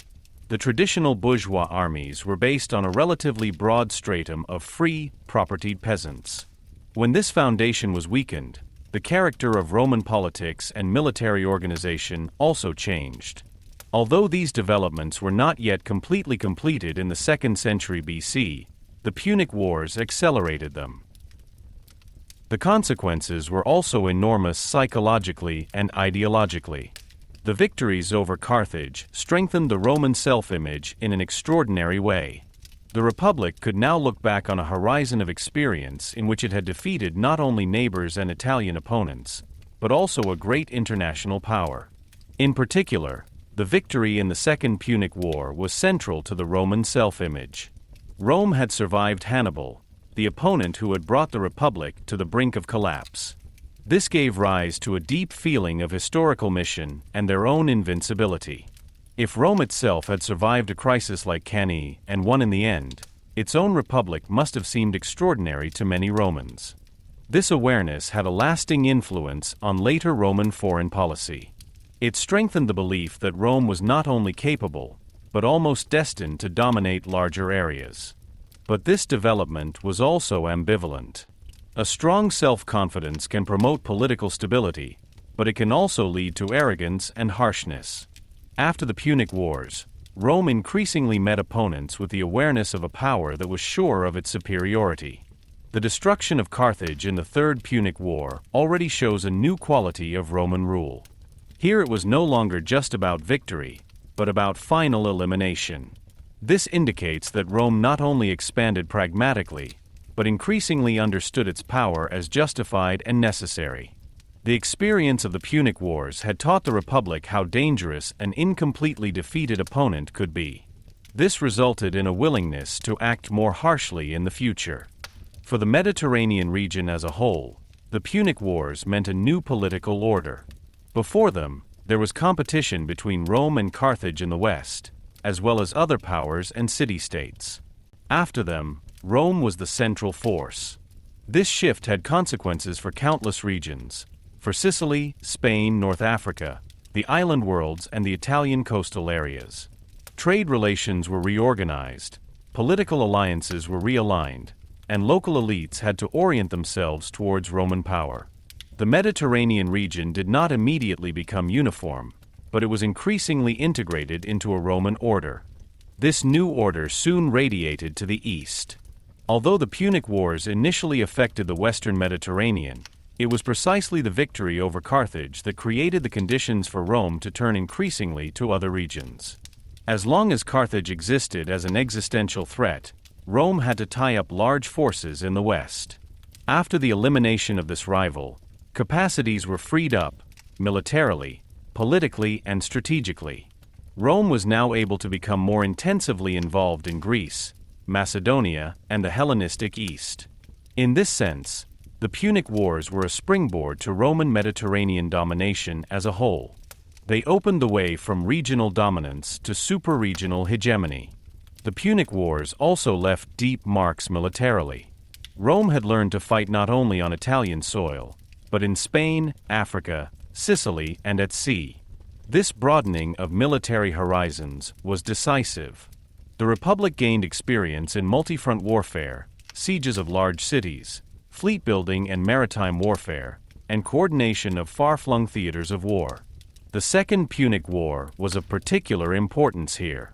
Rome had to learn to observe Hannibal in Italy at the same time, to fight in Spain, to operate in Sicily, and finally to carry the war to Africa herself. This ability to strategically network made Rome a completely new kind of power. The Republic was now able not only to endure large-scale conflicts, but to actively shape them. For Carthage, the consequences were naturally devastating. The state first lost its strategic key areas, then its military independence, and finally its existence. With the destruction of Carthage, not only did a political opponent disappear, but an alternative model of Mediterranean power. For centuries, Carthage had shown how a trading and maritime empire could function, whose strength was based on fleet, networking, and economic dynamism. With its demise, the Roman model gained the upper hand, more territorial, more militarily organized, and in the long term more oriented toward direct political control. The Punic Wars thus decided not only who ruled, but also what kind of rule would shape the Western Mediterranean. At the same time, one must not forget the human costs. The Punic Wars were enormously costly. Hundreds of thousands of people died in battles, sieges, at sea, or as a result of the indirect consequences of war, hunger, and devastation. Italy in particular was hit hard in the Second Punic War, and the destruction of Carthage was a catastrophe for the population of North Africa. When we talk about the great consequences for states and power systems, we must not overlook the fact that these changes were associated with immense suffering. The Roman great power did not emerge in the abstract, but out of decades of violence. In the end, it can be said that the Punic Wars made Rome a great power, but at the same time laid the foundations of a new conflict-ridden epoch. They destroyed Carthage as a rival and opened up the rule over the Western Mediterranean to Rome. They brought territorial expansion, economic gain, and military experience. They strengthened Roman self-confidence and made the Republic the dominant force in the Mediterranean world. But they also exacerbated social inequalities, promoted imperial harshness, and contributed to the internal tensions that would later shake the Republic itself. This is precisely where the full historical significance of these wars lies. They were not just victories over an external enemy. They changed Rome from the inside and the Mediterranean as a whole. After them, nothing was the same as before. The political balance of the West was upset, Carthage had disappeared, and Rome was at a stage from which further expansion became almost inevitable. The Punic Wars were thus not an isolated chapter of ancient military history, but the decisive step on the way to a new Mediterranean world. a world in which Rome set the tone and in which the rise to world power finally took its historic course. Chapter 15. Conclusion: The Legacy of the Punic Wars. When we look back at the Punic Wars at the end, we see far more than a series of ancient battles between two rival powers. We see a conflict that permanently changed the history of the Mediterranean and whose consequences extended far beyond the time of its immediate events. The Punic Wars were not just three wars between Rome and Carthage. They were a long struggle for power, survival, political order, and a historical future. They decided which force would dominate the Western Mediterranean, which political model could prevail, and which direction the history of the ancient world would take. Precisely for this reason, it can be said with good reason that the legacy of the Punic Wars extends far beyond antiquity. At the beginning of this great conflict, two powers faced each other that could hardly have been more different. On the one hand, Rome, an aspiring republic whose strength was based on land power, a citizen's army, an alliance system, and political tenacity. On the other hand, Carthage, a rich trading and maritime power whose influence was based on maritime networking, economic dynamism, and strategic control. Both states had their own logic, their own form of power, and their own paths to greatness. As long as they operated in separate spaces, they could coexist. But when their spheres of interest overlapped, especially in Sicily, competition turned into a struggle that could not be resolved peacefully in the long run. It is precisely in this constellation that an important part of her legacy lies. The Punic Wars show that history is often decided at the interfaces of great power systems. When two expanding powers meet in a strategically sensitive space, conflicts arise that go far beyond local causes. The dispute over Messana was not only a regional problem. The siege of Sagunto was not just a Spanish incident. Behind such events were deeper and deeper structures, security fears, economic competition, claims to power, and the will to expand one's own influence. In this sense, the Punic Wars are an early example of how geopolitical conflicts arise, not merely through individual decisions, but through the confluence of larger historical developments. Perhaps the most visible legacy of the Punic Wars is Rome's rise to world power. Before the First Punic War, Rome was a strong power of Italy, but not yet the dominant force of the Mediterranean. After the Third Punic War, Carthage was destroyed, the Western Mediterranean was under Roman influence, and the Republic had laid the foundation for its further eastward expansion. Without the Punic Wars, the later Roman Empire would probably not have existed in its known form. These wars made Rome bigger, more militarily experienced, more strategically far-sighted, and more politically self-confident. They forced the Republic to transform itself, from a regional land power to a great power with maritime reach, with provinces outside Italy and with an ever wider imperial horizon. But this legacy is not just a story of success. The Punic Wars made Rome more powerful, but they also changed its internal character.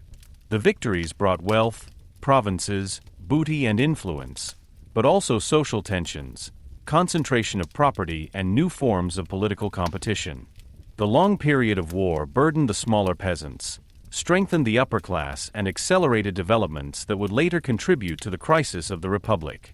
In this sense, the Punic Wars were not only the birth of Roman greatness, but also a step in the direction that would in the long run undermine the old Republican order.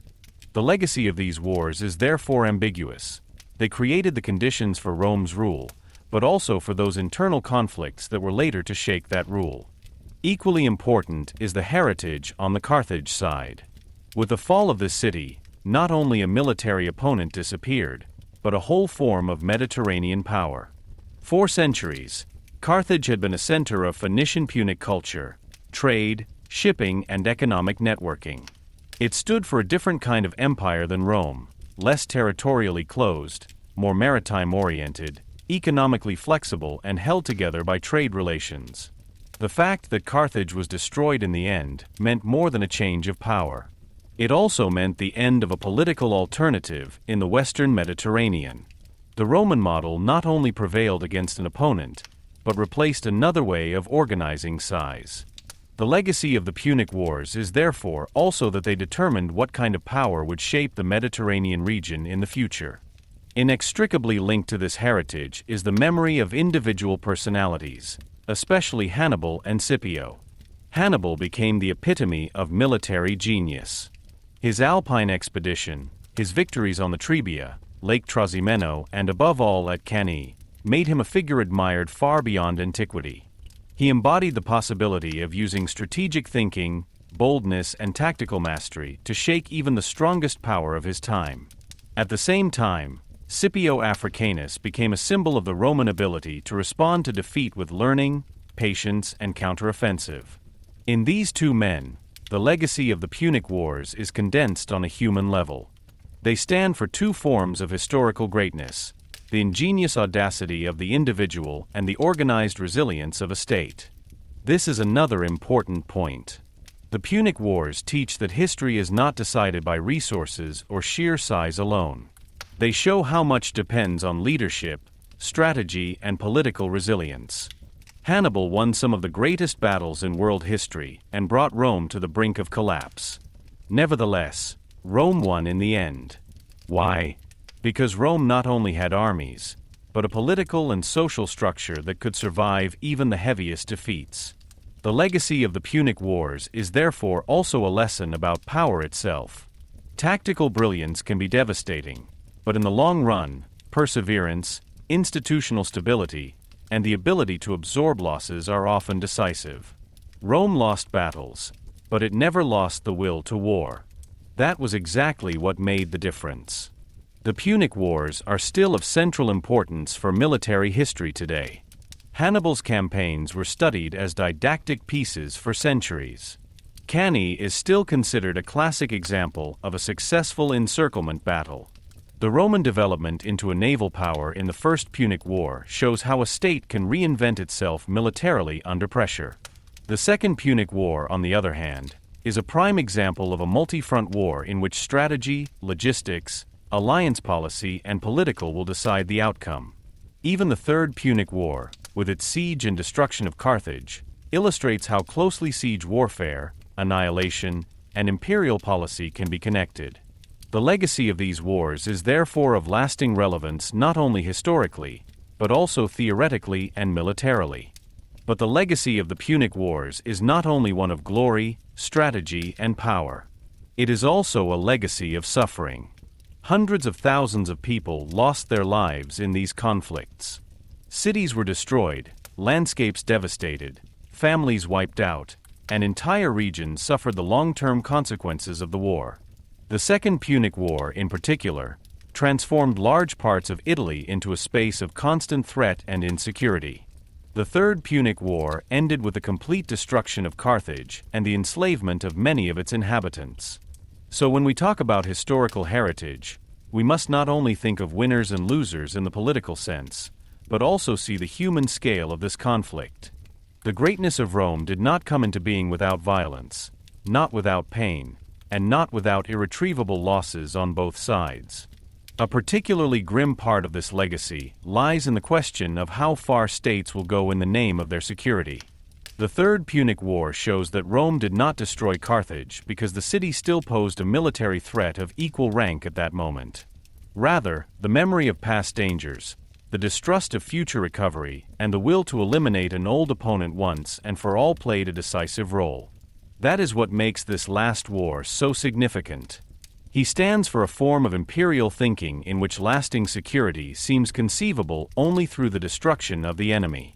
Here, too, lies a timeless legacy of the Punic Wars.